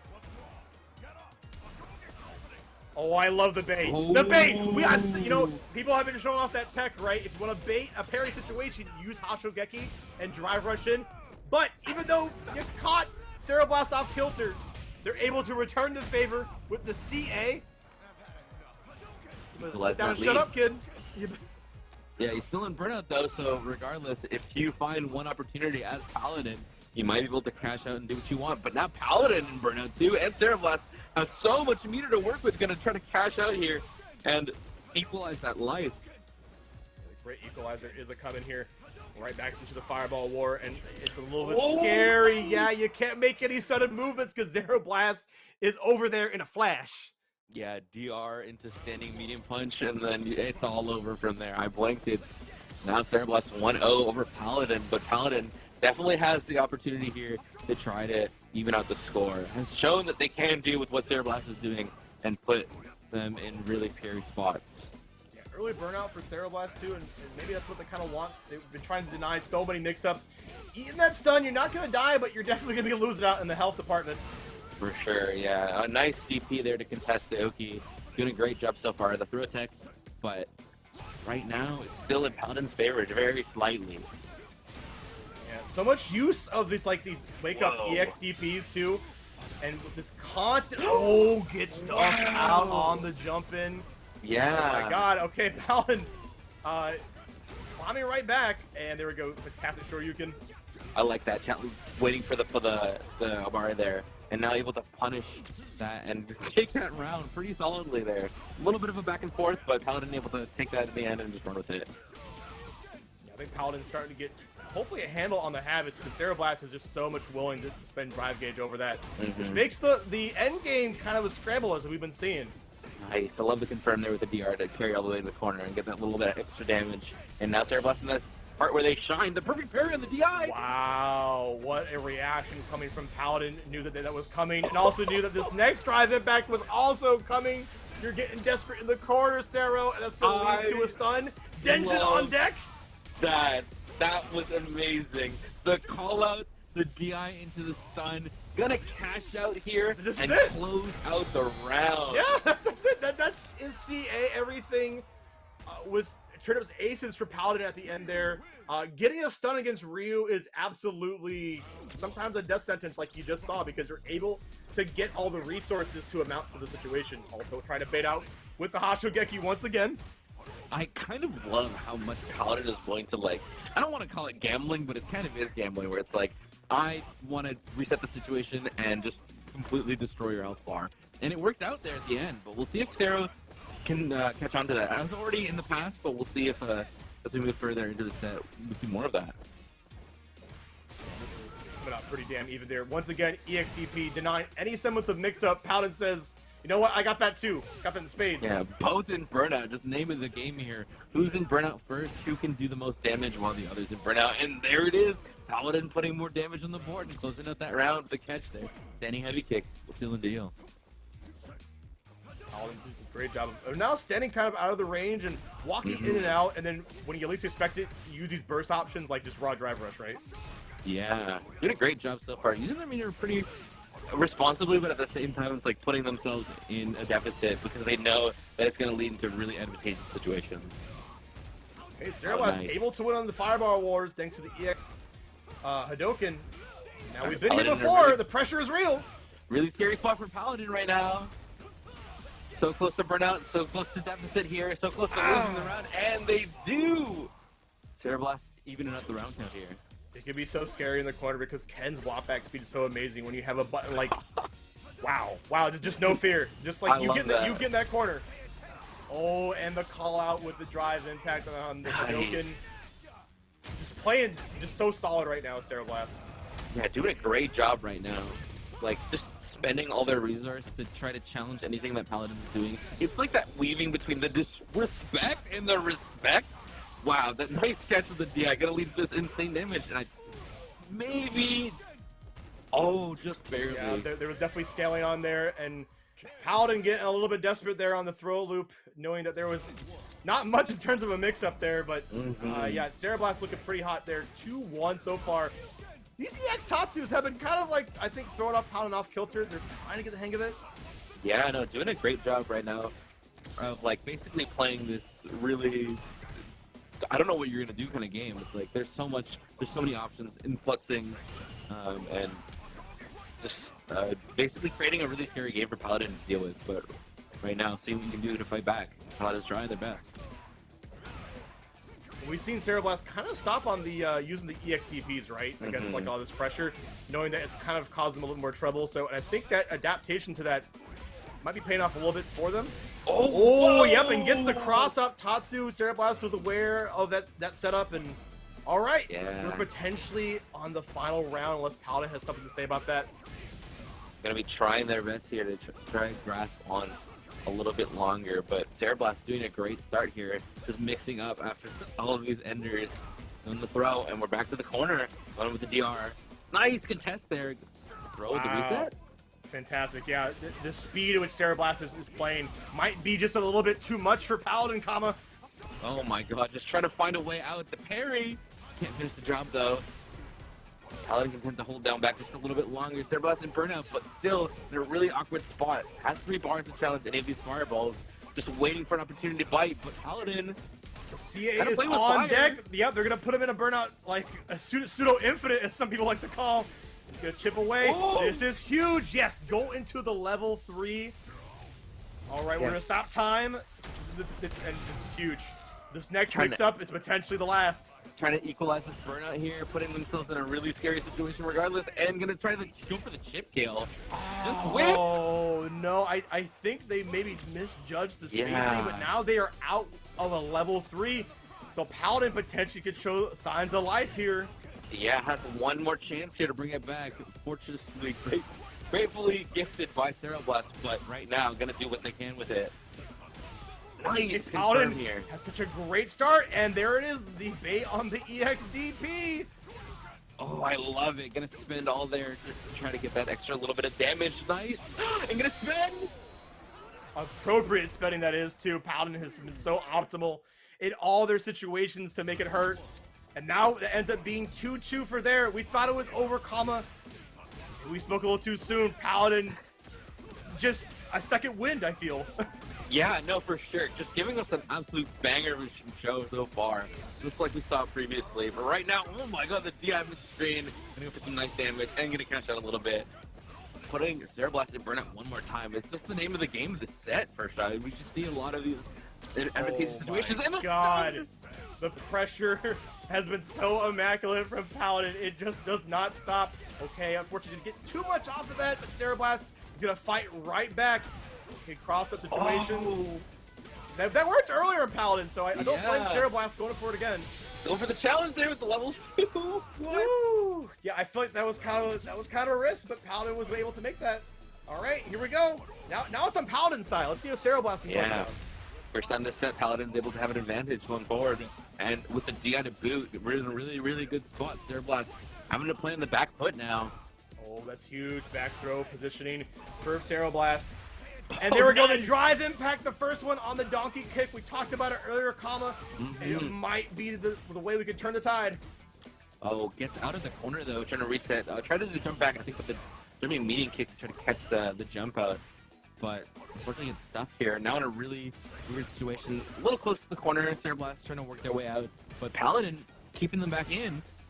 And a cross-up DP, nice cross-cut there, working out. Oh, this is it. That's going to be it. Level 2 there. Paladin finally caught into the rhythm there. Stuck to the game plan of throwing Hadokens to make sure Ceroblast was going to make a mistake. And it played right to their hand. Paladin able to take it over 3-2. Who knew some of the hypest Street Fighter could be over Shotos?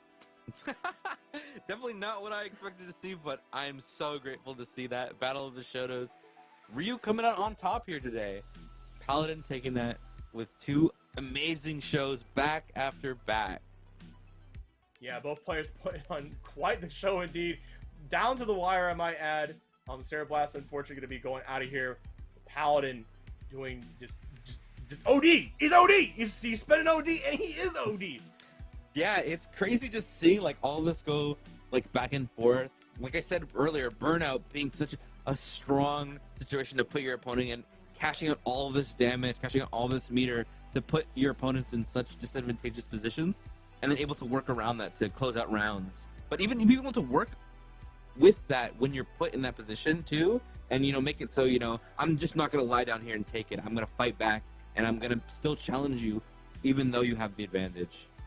Yeah, it's always important to show, I think, your opponent that you're willing to fight back, because otherwise, this game is so like a snowball effect, right?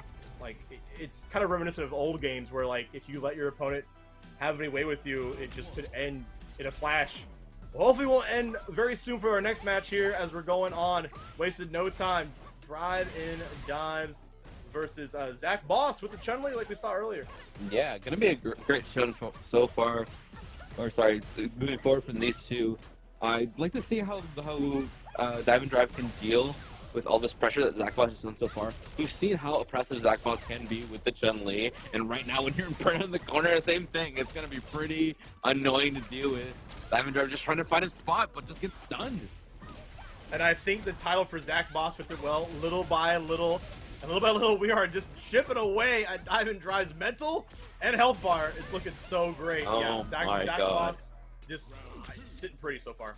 Yeah, it's more of that burnout state where it's like you have your opponent in such a bad spot, and now you're in the corner, and now you have no health.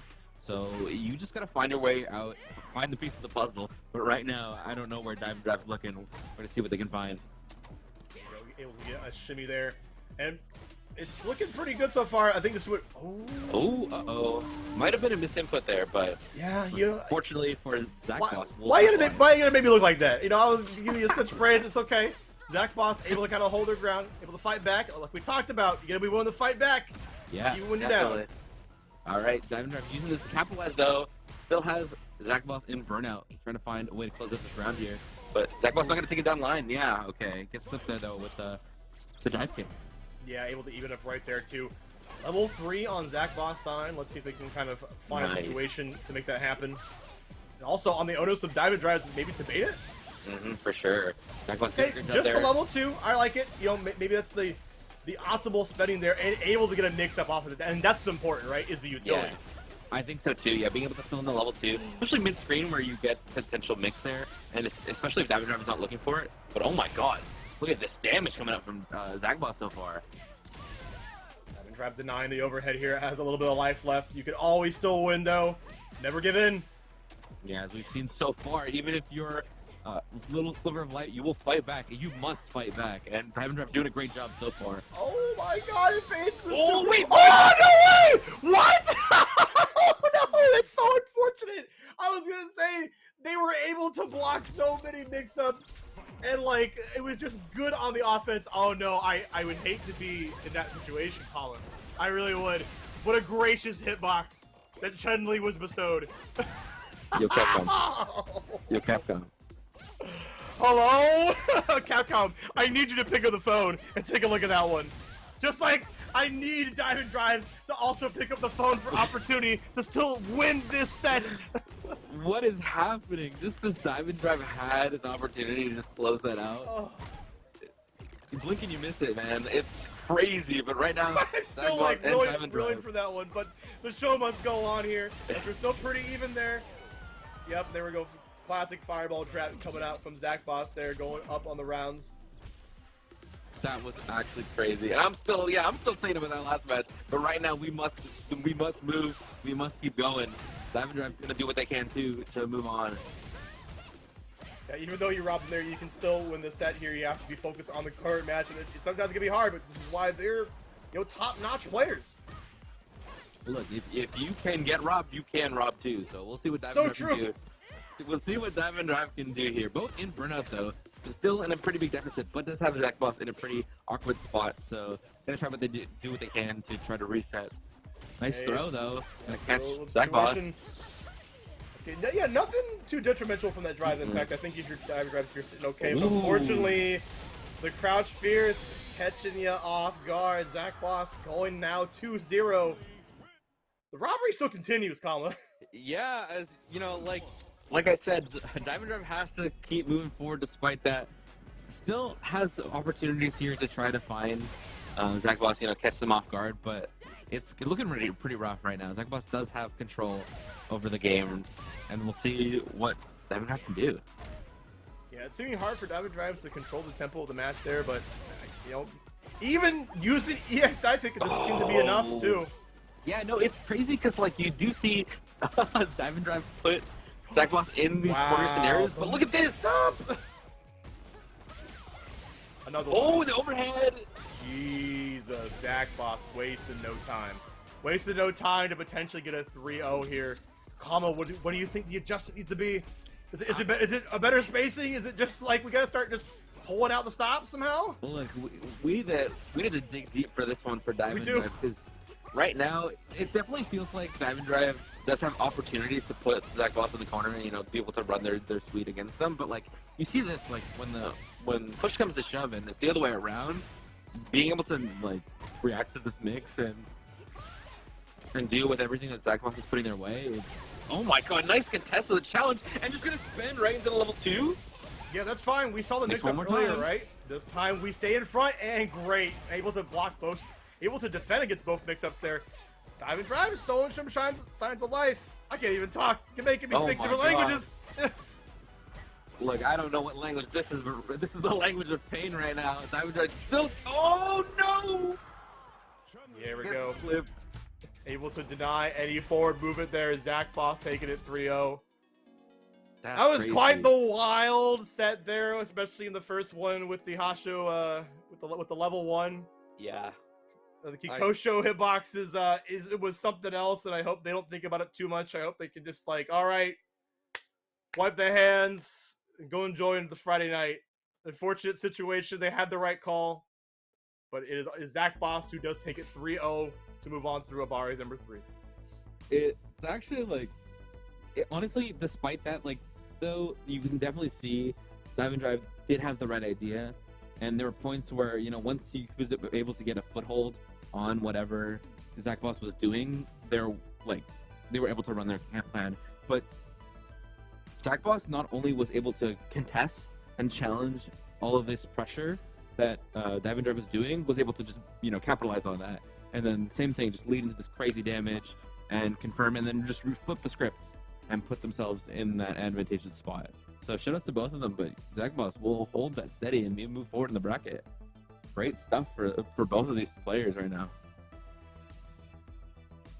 Apologize, guys. I am frozen in time. That match just like took me out. As you can see, it's over. I got hit with the samurai sword somehow. You got hit with the misfinder in like Johnny just got revealed, and I'm already getting hit with misfinder IRL. I'm gonna find a way to somehow fix my skin. But yeah, anyway, I don't know what I need to do to refresh myself. That runs out the rest of our top 8 matches there. At least for the first round there, we have, you know, Paladin moving on to fight Zackboz. I believe we have Noodle and Monte waiting in winners finals as well. So we have a bunch of great matches lined up for us to round out the rest of this top 8 here. I'm super excited to see how everyone is doing for the rest of this night here. But once again, I want to thank everyone here for showing up today and participating, not just here in the bracket, but in stream. And thank everyone for showing up tonight. We've had some great matches so far, and we will continue to have great matches as we round out this night.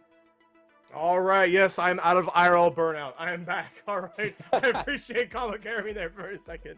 I am revived here, and we're back with hopefully some more some kick-ass action here at Abare number 3. Thank you guys for holding it down here. We've got some just wild interactions all around. That's for sure. But we appreciate you. Just hope you appreciate you guys giving to the match arena. I still see you. I still see every little bit of it counts. But please keep on giving. We appreciate y'all. So we appreciate our sponsors once again. Jay Wong, Awesome, Memory Express, and Junk Food Arcade. Yeah, thank you to everyone for keeping the lights on and helping us run all these shows. Thanks to TGS for everything for hosting us, and thank you for everyone for watching and participating in this, whether it's in the bracket, in the chat, or at home just watching. We love y'all. But here we go. Noodle versus Monte50, another banger match coming up. Excited to see more Cammy, more Marisa, more Monte50, more Noodle. More great action here. And Monte has not disappointed with this Marisa. it just feels like it just goes their way all the time, it feels. No one wants to respect it. No one wants to respect. Yeah. The plus frame action. It's a really, really scary game. Like you said, you know, give them an inch, they'll take a mile. And Monte50 is making that not just a mile, making that 100 miles right there, just going the full distance here. It feels like every time they swing, they're like 9 times out of 10 they're correct. We'll see what Noodle can do though to, you know, help deal with that. It's really, really hard to like give reset any breathing room because they'll be able to contest and challenge with their bunch of armor and plus frames. But like Noodle's doing a great job there with the super to try to challenge any gaps in Monte50's pressure. Doing a great job so far. Ooh, yeah, it surprises me. It surprises me every single time. You think that you can drive impact, but she can just hold down the Gladius and deny you. Okay, wow, what a I can't say that was reaction because it's hard to react to Scooter mix-ups, but good stuff to Noodle for at least betting on that situation. Yeah, it's something you definitely have to do, you know, play it a little bit of that respectful disrespect, challenging any gaps you see. Nice! I like that. I like that word. I like the mix of those words because that's exactly what I think Noodle was doing, and it's able to kind of keep it even in this match so far. Yeah, definitely what you got to do to keep up against Marisa. Not one you can sleep on. I like that though, challenging the mix there off the knockdown, the DP. Oh, nice catching with the throw too. Did a great job. And then slowing it down. Yeah, Noodle's trying to find the right space and to hopefully clip below as we're seeing a sweep right there. And if Noodle keeps playing like this, maybe staying out of like Gladius range and deny any kind of semblance of wake up, might sit pretty good for them once again. Clipping low. Okay, Noodle's finding the bait of Marisa. Oh, that's it. You're dead. You're dead. You make one little mistake like that against Marisa, it's your whole life. Get out of here. Go next. GG's go next. Go next. It's like you see all this stuff go down, and like Noodle's doing some really great stuff to deal with all of Marisa and whatever Monte50's doing, and then you drop a punish and you die. So it's like, what can you do? You have to just take that go next mentality because you can't dwell on it too much. I know that MK1's coming out very soon, but right now Monty is saying, your soul is mine, Noodle. And you're going to have to hold this pressure. Yeah, and now when you have Noodle in the corner here, especially Monte50, you got to be able to take some risks here to try to get it. Otherwise, you're just going to eat all this crazy offense. Noodle's still holding it down. They're able to kind of navigate over the large hitboxes that Monte has. I like that. Shrug it off. We're still going. Even in burnout, though. Oh, but now you're in the corner in burnout. Oh, this is so scary. When the tables are turned against Marisa. This is where you teeter that fine line. Nice! Yep, all right. Yep, we found the gaps. Knew exactly where it was that Monte had to kind of swing at. All right, this is the exact defense you kind of need against a powerhouse like Marisa. I like that. Just doing and looking for these gaps and pressure. We'll see if Monte50 can adapt and, you know, make these traps where you see these reversals in pressure, and then, you know, we'll capitalize on this explosive damage that we see Monte50 do so far. Nice. Where are you going? Yeah, Monte50, once again, pulling out the Scootum there. It's such a great round closer. And Noodle is respecting these safe jumps kind of in the middle of this match, but unfortunately isn't respecting the mix-up right afterwards. So if they can kind of, like, capitalize on, like, the two-part situation, I think they'll clean the matches a little bit easier. I think so. Oh my god. Oh my god. Yeah, we saw that earlier too. Like, fortunately, Noodle was able to clip the feet the first time. This time, the Gladius definitely hit.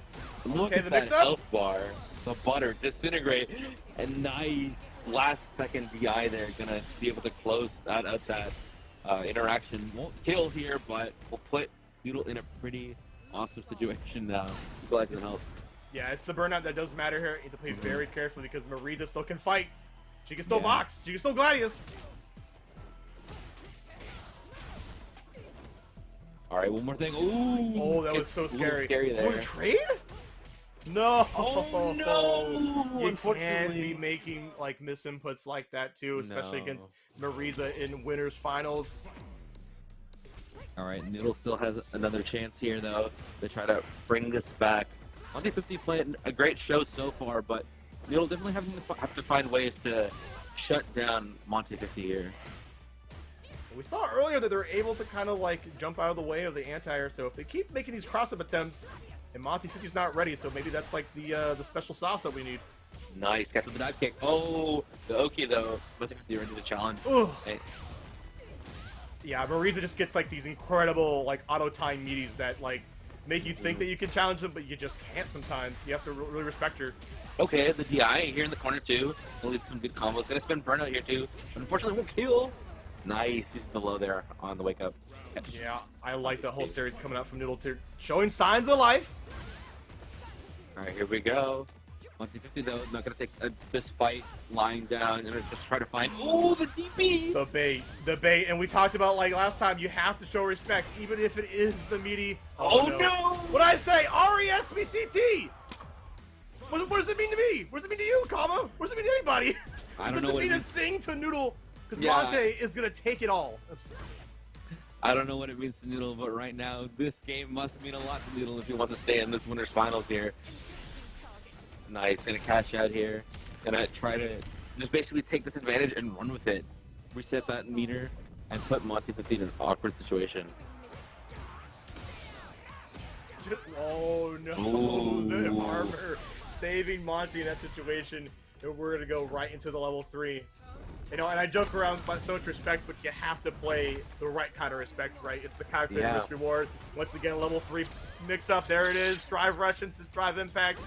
Perfect there. Gonna wait for a hopefully right positioning. Is not enough. Goes low. And he jumped low. Monte taking it 3-0 against Noodle. Oh my god, yeah. Talk about the stars align. There's a constellation. It's in the shape of Marisa right now. It's not in the shape of Marisa. It's in the shape of the name Monte50, just right there, banner in the sky. Name and lights.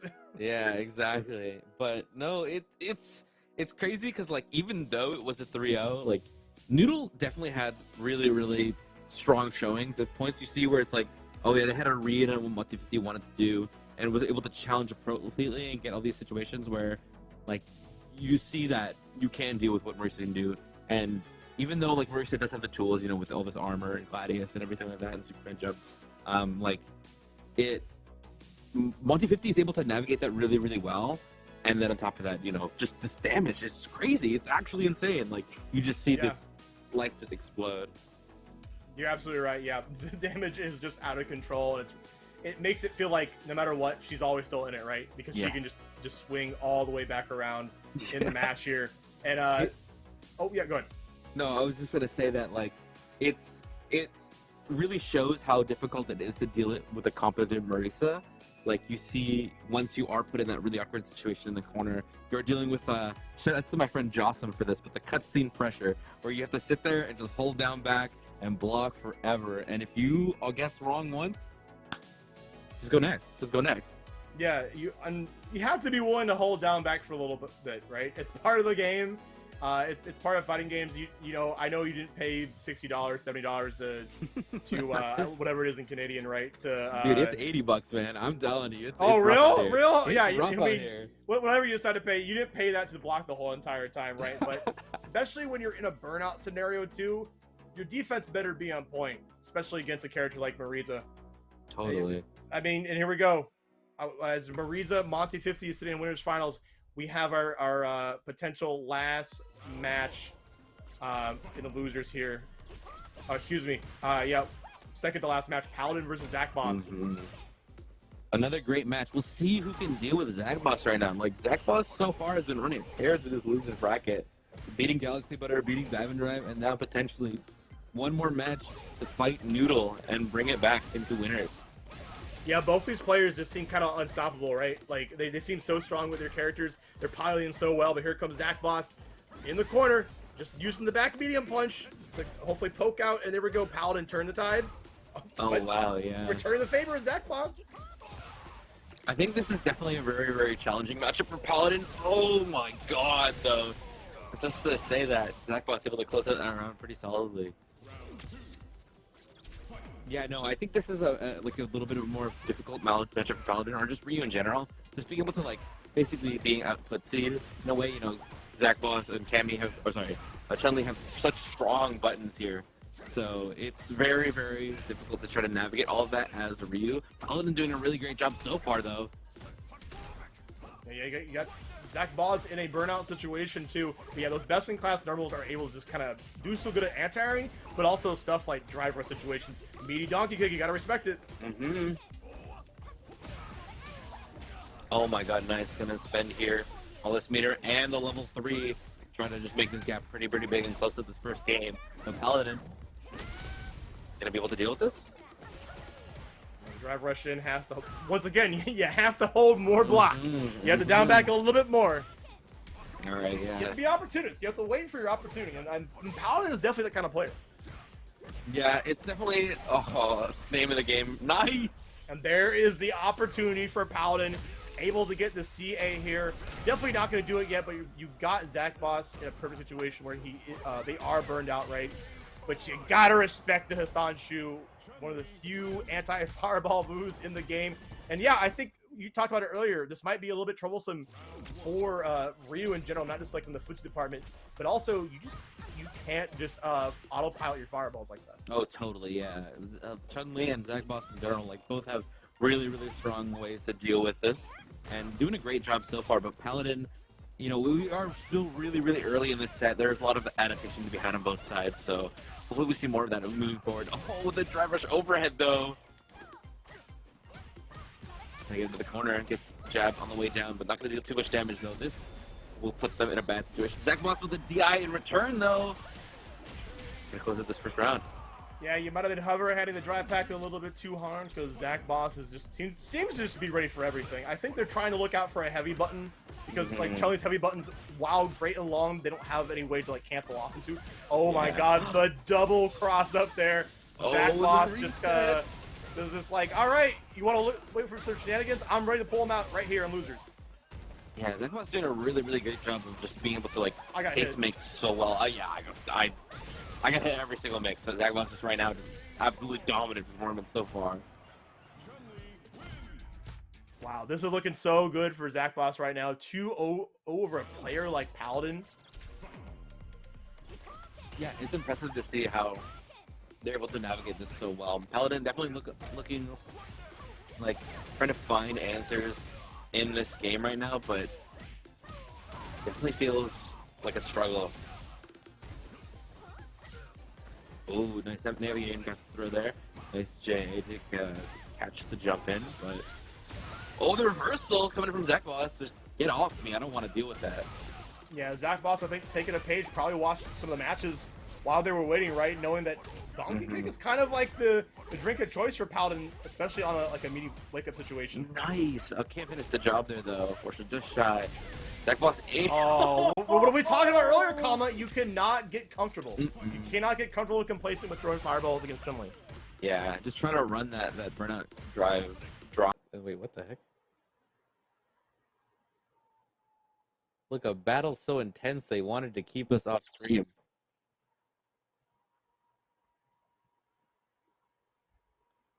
Okay, I think we're back, yeah? Yes, we're back. Oh, right. Yeah, apologies, everybody. There, we kind of had a little bit of a fluke there at our gripping end to our fight between Paladin and Zackboz there. Unfortunately, we hate to see it kind of go like that, but I think, was the score reported? Did the match actually conclude? Look, the haters didn't want to see that match finish. They wanted to keep us down. But fortunately for us, we're still here. And we're going. Still here. I kind of want to know what happened, though. Did it actually end up in Zackboz's favor? Or like, are they going to replay the set? What's going to happen here? I don't know. I believe on their end, it looks like it's still going, but we'll find out in a little bit. But okay. It looks like Lobby is getting right back together. Yeah. Still 2-0 on Zackboz's side, which means they're, this could be a blessing for Paladin. They might be able to take a little bit of a breather. A little bit of a reset here. You do hate to see it kind of go like that, but we're gonna get the lobby going very soon, guys. Gonna keep this top 8 going here for Street Fighter 6 and Abare 3. Thanks for holding it down. Apologies for all the inconveniences, but we appreciate y'all. Yeah, thanks to everyone for staying tuned while we cut in and out there. But we looks like we're slowly but surely coming back online here. Thank you to everyone, and thanks again to our sponsors for helping us hold it down here. Yeah, Matcherino codes are still up for grabs too. We appreciate if you're able to still kind of give to that too. I think we're at the halfway point. I would love to get to 100 at the end, make it at least 3 digits here, and whoever the winner is, whether it be Monty, whether it be Zackboz, DIVEnDRIVE, Paladin, one of these 4 players are gonna make it, right? And they can take a little bit of extra change in their pocket. Yeah, like we said earlier, and like I'll say time and time again, every little bit counts. So thank you to everyone who has already done so, and thank you to anyone who will. All these Match Arena codes definitely help us out, and help the competitors here.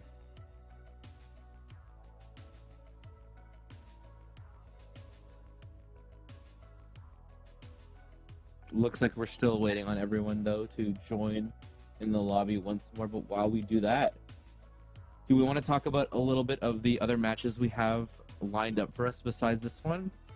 Yeah, I think that's not a bad idea at all. Yeah, so Well, who we have left? Like we mentioned, Paladin, Zackbozz still gonna play it out here. Mhm, Chun-Li and Ryu, but sitting in losers finals. Noodle, playing really solid so far here. My apologies, I got mixed up here. DIVEnDRIVE is the other Cammy. Noodle is the Cammy that's actually sitting pretty there in losers finals. And we'll see if they can get the run back there at Monte50. Monte50 just seems to be a force to reckon with, and I think that this is so awesome to see the diversity in this Abare as compared to other ones, right? You have a total different kind of cast here at the end of this top 8.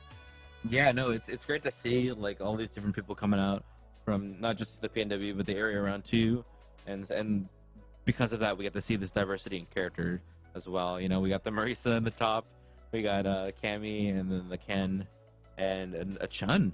Excited to see that. It's awesome. We have that, and that dominance that Zackboz has shown us so far in this set has been pretty great, and we'll see if they can take it home against Paladin here, as we have to replay that last match, unfortunately, due to the break. But yeah, regardless though, this top 8 and this top 4 now has been a great showing. So we'll see if Monte50 can take it home, or if we have another challenger from below come right back. Yeah, it definitely won't be easy. I think whoever kind of wins this is like going to have to learn how to deal with two things, right? Cammy and Marisa. So Cammy is going to be like so much more agile, where you're going to have to learn how to put her out of her shenanigans, right? Because she'd be so much more mobile and aerial. Yeah. Where Marisa is just like, you're going to learn how to play a solid ground game, whether you like it or not, right? Yeah, no, it's interesting to see how like everyone has like dealt with all of the options that Marisa has had so far. We get to see basically everyone in this bracket so far deal with it, and like to mix success, because Monte50 has been so dominant, so crushing in their entire performance so far. But we'll see if maybe one of these players catch a second wind and are able to make a name for themselves here to round out this Abare. Now that we have our last 4 players, you see them grinding out for the rest of these placements here. Hopefully one can find it in them, or if Monte50 will take it home for us tonight. Yeah, it's definitely not going to be easy. I think you're going to have to really be, especially going late into the bracket too. Yeah, stamina definitely plays a factor, and I feel like against characters like Cammy, like Marisa, those are just prime characters that kind of take advantage of playing such long matches, such a long bracket. Yeah, no, it's definitely a battle of endurance here, especially when you get through these 30, 40, 50, 60 person brackets. We've seen TNS go to 200 person brackets. This is for online events. Imagine being in that and sitting on and off for so long. So thanks to everyone for participating in these brackets. It's great to see some familiar and new faces out here tonight, and hopefully you're having a great time just like we are here holding it down. Like you guys already know, we're definitely going to have another one coming up for Abare 4 probably next month. So if you guys didn't get in this time, definitely get in next time. Get a little bit of piece of that pie. Get a little Street Fighter 6 action here. And if you like also the online stuff, definitely check out the offline stuff here. Wednesday Warriors. Of course, main stage Saturdays as well. A variety of games we talk about so much. You can play some Street Fighter 6, but you can also play other games like Tekken 8, Dragon Ball. I've seen some Marvel there. Yeah. Oh, even we got some Mario Kart 8. Mario Kart 8. You guys a little bit kind of swinging? Why don't you get a little swerving going? If you play it, it'll probably be there, and if it won't, just ask and we'll make it show up. Whether it be in casuals or in bracket. So show up, have your time. I'll be there tomorrow, playing some Street Fighter 6, some Dragon Ball, some Grand Blue. So feel free to show up and have a great time. It'll be awesome to see everyone show up. It's always a fun time. Yeah, it's a great time to be a fighting game fan, to be honest, especially with all these new releases, and so many games are represented there. And if your game isn't there, build it. Build it and they will come. I guarantee you there's a fan of your game, no matter how niche it is. Totally, yeah. We've had some funny games at the stadium show up. We've had some AH3. We've seen the I'm trying to remember off the top of my head. Doom and Echo Fighter. We have Gundam's the main thing right now. We get to see on the side. So if you're an M1 fan, M-Bon? Ooh! Yeah, if you're an M1 fan, I love me some M-Bon. we always got 4 stations in the corner there. People just grinding out games. No way. It's That's awesome. good to know. I know some people in Washington that would Yeah, love to come play that. I know we have some Washington guys that want to come up for Inoki one time and play some M1, so it'd be awesome to see. I know we're not the newest arcade, you know, right? We don't have the newest ed, but hopefully come out for a Wednesday or a Saturday and check us out. Like I said, we got Street Fighter Smash, Mario Kart 8, Blaze Blue, Guilty Gear Strive, and Dragon Ball Fighters. Same thing on Saturday and more. We got some Marvel on Sundays, Tekken 7, Grand Blue, and we have casuals as well. So feel free to just drop by. And also check us out at Okizeme, our big monthly with those games and more. Check us out at Okizeme38 for our latest edition here. Sponsored by everyone you see below: Medify, OSIM, J-Wong, Memory Express, JFA, and those at TGS Maturino for holding it down for us. Yeah, thank you for guys for sticking out. We appreciate it. It's hard to sometimes invest this much into your Friday night, but you're in the best place to catch some P&W Street Fighter 6 action. I mean, heck, even some of the best Street Fighter action, period, right, in the NA. We're getting that, I think we're going to get that run back here very soon with Zackboz. Yes. And,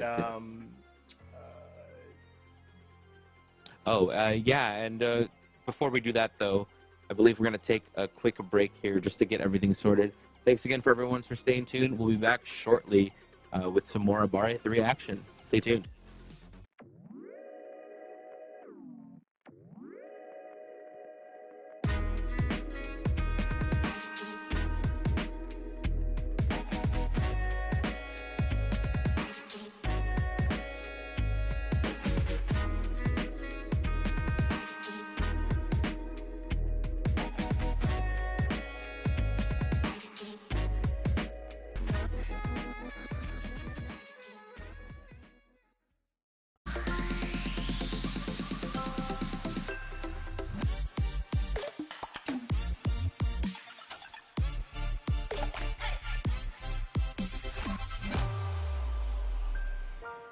OSIM.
Vancouver Street Battle on Abare 3 once again. I'm for sure.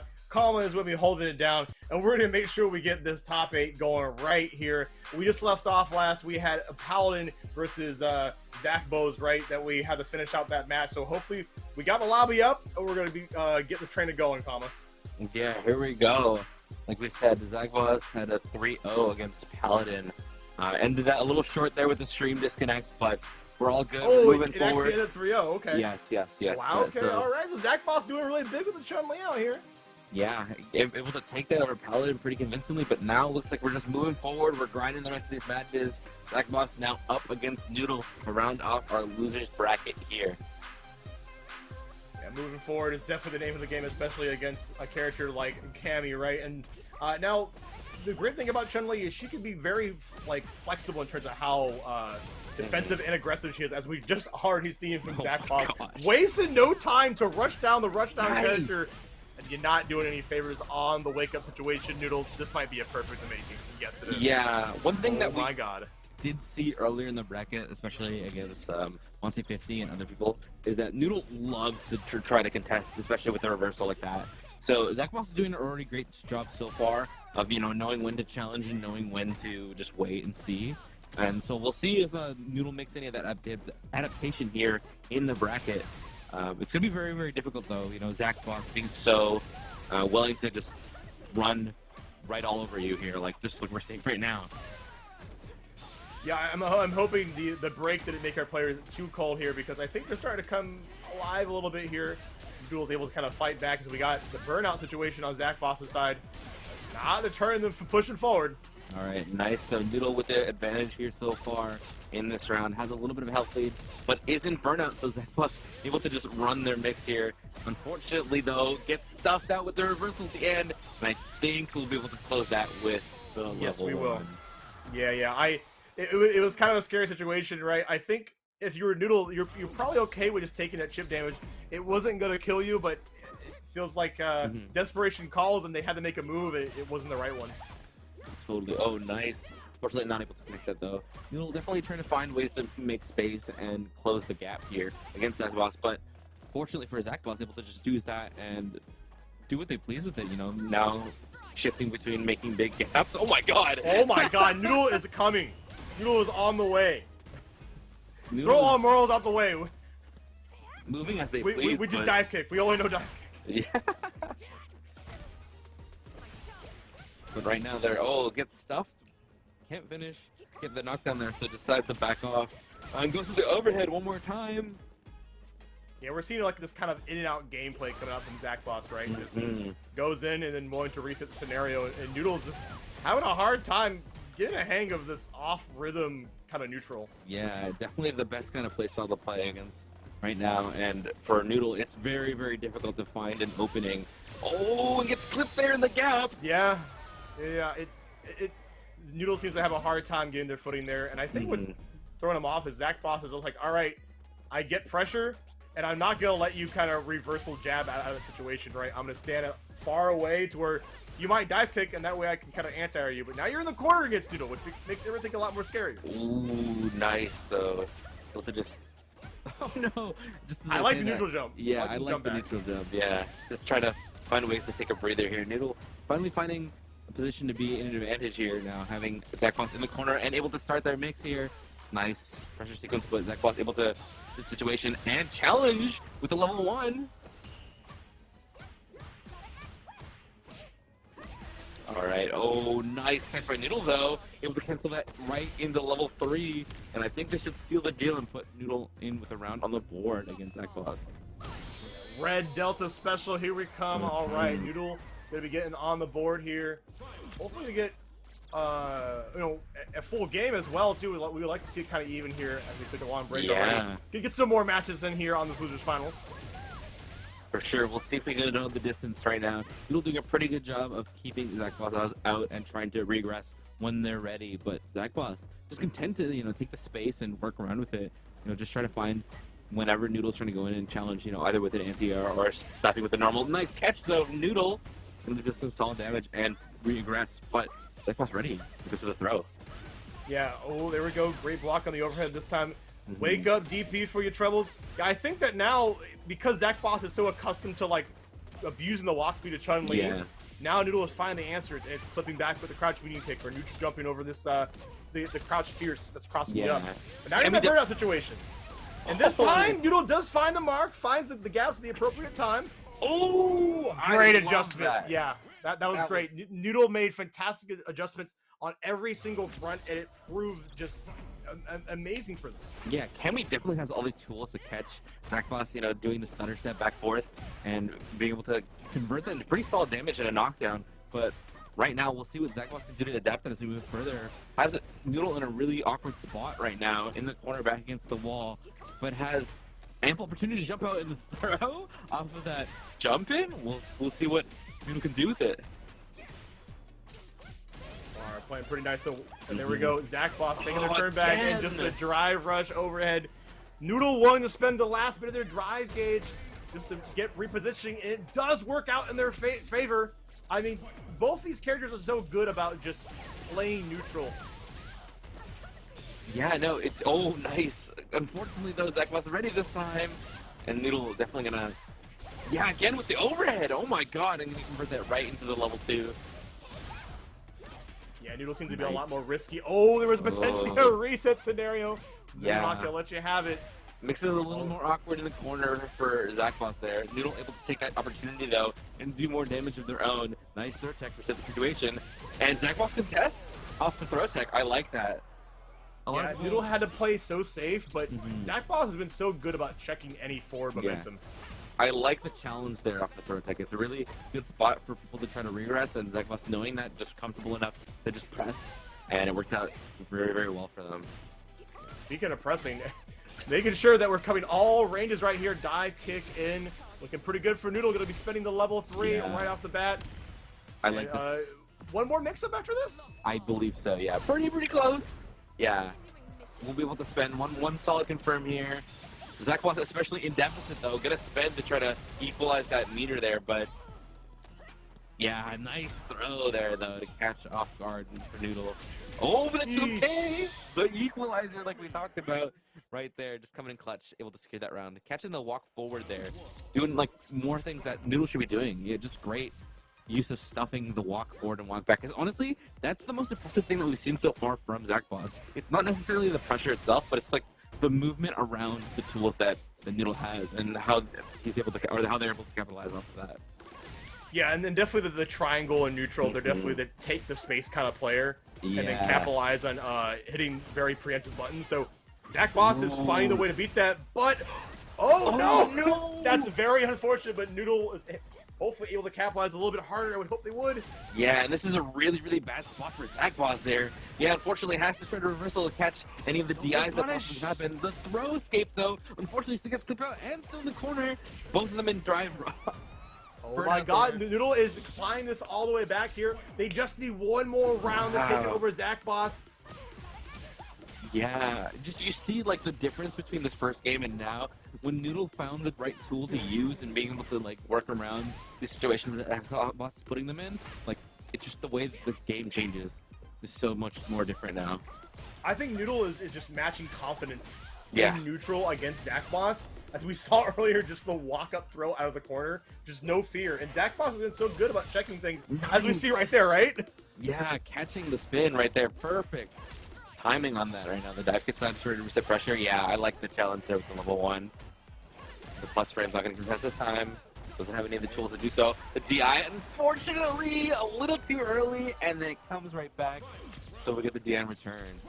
Yeah, unfortunately messed up the meaty timing on that too. That would have been definitely it on Noodle's side. This time we do land the drive impact. Nice. We're going to make sure we go into the level 3. Oh no! Unfortunately not. No, that is incredibly unfortunate here, which means I think Zackbozz can hopefully turn the tide, but also misses their super as well. What is happening, Kama? Oh my God, I don't know what's happening. Absolute mayhem right now, but Noodle, right, just going to take that opportunity and swing with it, roll with the punches, has Zackbozz in a really strong position, and then the throw, Noodle will take it.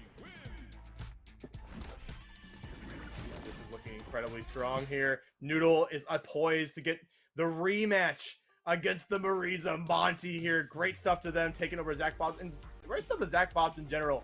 Just making a tear through this bracket with Chun-Li, a character that I think people were like kind of discounting at the very beginning of this game, but that's how the meta be sometimes, right? Like every character can show up, and so they did show up today. Yeah, definitely.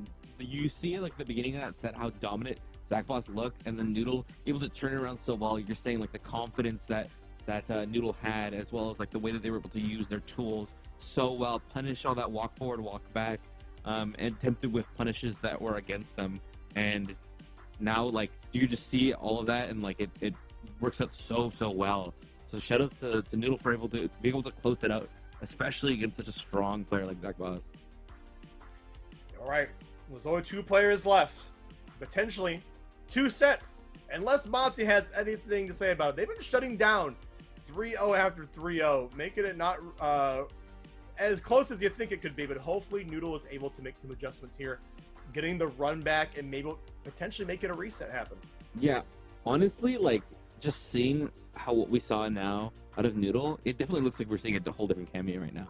Just so like, the confidence you need to be able to fight Monte50 and Marisa, I think that they got it. And if they can take this energy and take what they have and move it into this next match, it could be a whole different set. But hopefully, we'll see it go into 2. Because right now, coming from losers, it's going to be a tough uphill battle to climb. Yeah, you would always hope it could be as competitive as it can. I think it should be on the onus of Noodle to kind of really mix up their timing the best they can, but also navigate these large hitboxes from Marisa. Guys, just because we're at the end of Abare doesn't mean you still can't get any codes in. So please, the Matcherino. Still got some codes left. I know there is. Dig deep in there. We appreciate every little bit you donate to, just like we appreciate all our sponsors. One last time, let's give them a shout out here. Awesome, Memory Express, Junk Food, and of course, let's go, Justin. Yeah, thank you for everyone for helping us keeping this show running, and everyone back at, shout outs to those in production helping us keep this. Without them, without us, without you guys, this wouldn't be a thing. So thanks to everyone for showing up for here today. And as we approach the last match of our night, yeah, just want to be super, super thankful to everyone here. Without us, or without you guys, we wouldn't be here. Yeah, as we get a handle on here on our grand finals, making sure players are all lined up, don't have any hiccups like last time. Guys, if you like what you saw here, definitely sign up for Abare number 4. I guarantee it's going to happen. Of course, there'll be match reader for that one too. Doesn't mean you still don't need to donate to this one. But shouts to everybody hanging out in the chat, hanging out, watching some of this Street Fighter 6 goodness. If you want some more, you know where to find it. You can find it on Wednesdays and Saturdays. Wednesday Warriors, main stage, Saturdays. So many games are present, and look at it. I mean, you can on a Wednesday night, if you got nothing else to do, maybe play some Mario Kart. But on Saturday, everything's abound. You even got KOF 15 and Ultimate Marvel 3, 2 games that had a fantastic showing out at EVO, and of course Okizeme, August 26th, be there or be square. I've been out to one of those so far. I love coming to visit the Vancouver homies, and I always have a good time. Yeah, feel free to check those out. And support all of our events here, not just our Wednesdays and our Saturdays and our Okies, but also I don't know if we have a slide for this, but Pinnacle here at the end of or the beginning of November. Feel free to check that out. November 3rd through 5th. I love Pinnacle. I think I've never missed one. This is always that good of a time, right? So I'll definitely see you guys there. And speaking of Wednesday Warriors from earlier, guys, they got to end at the end of August, so get in while the getting is good. Catch here. It while you still can. Yeah, absolutely. We're to catch some Street Fighter 6 action very soon for the grand finals of Abare number 3. Once again, I'm for Shaw. You know what it is. The best in the business. Great to be here. Great to be able to run this with you and hold it down as we round out the rest of our night here. It's been amazing. We've had some crazy matches, not just in top 8. But we really have. Honestly, this whole bracket, really. So it's been awesome to see everyone, representation from not just here in the PNW, here, in BC and Washington, but all over the place. So it's great to see everyone show up here, these events, and hopefully more of these in the future. Like you said, Abare number 4 already in the works, so stay tuned for that. But as well as any of the other locals online and offline. So please show up, support your locals, guys. Thank you for showing up here tonight, and hopefully we'll show up in the future. Okay, I think there's a prediction in the chat as well. Guys, get them in. We got some. Can we bet some channel points? Can we get a little poll going? Get your points in, yeah. I think that'd be cool to see what the chat kind of thinks about who the winner is going to be. Oh, it looks like we already got, yeah, it started here. And let me take a look at this real quick. 91% here for Monte50, 9%. Look, Noodle Bros, it's not over. We're so bad. Coming from the brinks, we can do this here. And it looks like we got it coming right up. Spend all your points here while you still can. Noodle versus Monte50 Grand Finals here at Abare 3. And here we go. All right, yes, get this grand finals going. And unfortunate misstep on the Monte50 there, already on the anti-air situation, but not to be deterred. Here we go. See what, yeah, like we said, we have a newfound Noodle here coming back from the losers bracket. So we'll see if they get that energy and that motivation moving forward, that confidence that we saw last game with Monte50 starting pretty strong. If there's one thing that's a constant in the universe, it is the pain and that adaptation. We talked about a comma. Oh, but you gotta look out for the hold down on the level 1. Oh my god. Unfortunately for Monte50 won't seal the deal, but still really, really scared regardless. Just shut the corner and the charge with the armor will seal that deal for Monte50 here in this first round. Yeah, Monte is just aggressively defensive, I feel. Just like they're able to hold their own and abuse the armor. I think I've seen this movie before. I think we've seen this before, right? Definitely. Where is this like the pain train? Look, oh my god. Some unskippable cutscene defense and offense right now. God. I don't know what you're gonna do, but Noodle right now looking a little. They're waving a little bit, you know. It's getting a little shaky, but we're only in game 1. There's still so much more to be played, so we'll see if Noodle can come back from this and fight strong. Yeah, we're seeing the correct spacing, I think, so far from Noodle. Standing right outside of like the Gladius range if possible, and jumping when they can. Oh my god, jumping to the Scootum? Okay, I like that option. Yeah. Like, bringing out the stance a little bit earlier, too, kind of puts, like, the ID in their head. Yeah, it's definitely something, you know, the fear of the stance is stronger than the stance itself. So it allows the Monte50 to do so much. Noodle, though, they get ample opportunity here to be able to take on some damage on the board and press Monte50 while they still can. Oh, nice catch here, though. Do some solid damage and leave Monte50 in the corner. See what Monte50 is going to do to challenge and get out of this situation. Kind of dancing around all these hitboxes. Great anti-air coming out from Noodle as well. Holding out very so far. You know, playing it slow, and it's working off. Oh. Ooh. Oh no, there it is. Unfortunately, missed the combo on there. Okay, yeah, Noodle kind of scaving a little bit live there. That was scary. That was scary. Noodle Bros, we'll take that. You know, we'll keep going with that. Any code. Points are still yours. And looks look, like we're getting some points in. 25 cents into the match, and we appreciate it. Guys, it's not too late. Shout out to Absol there for this, and shout out to Monte with this. Oh my god, throw going on right now. 50 cents, 50 damage. I don't know what's happening right now, but we're making it work. From Monte. What is happening indeed? This is quite the mishaps happening all around. And we are descending in here full sail. Monte's like, all right, you can do what you want. I'm going to just reposition. Oh my god, nice catch there with the 2K there. Gonna lead into the corner once more. Monte50 still in burnout, just barely, but right now just getting out of it and allowing the space. Nice throw.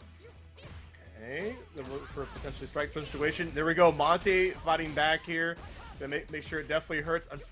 Okay, I agree. I agree. Yeah, don't spend everything all at once here, too, because you can save it for the next round.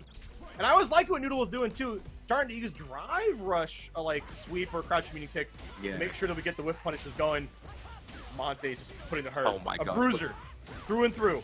Look at that hurt. Oh my god. And right now, Noodle just being able to grasping at straws right now, trying to find a way out. With Monte50 making it look impossible. This wall, right? Absolute offense coming in. As these codes come in too. Thanks, everyone. Yeah, so many codes coming in at the last minute, guys. We appreciate you all making it count here, but I need Noodle. I need Noodle to get recomposed. Noodle Bros. And also make it count. It's not over yet. It's not over, guys.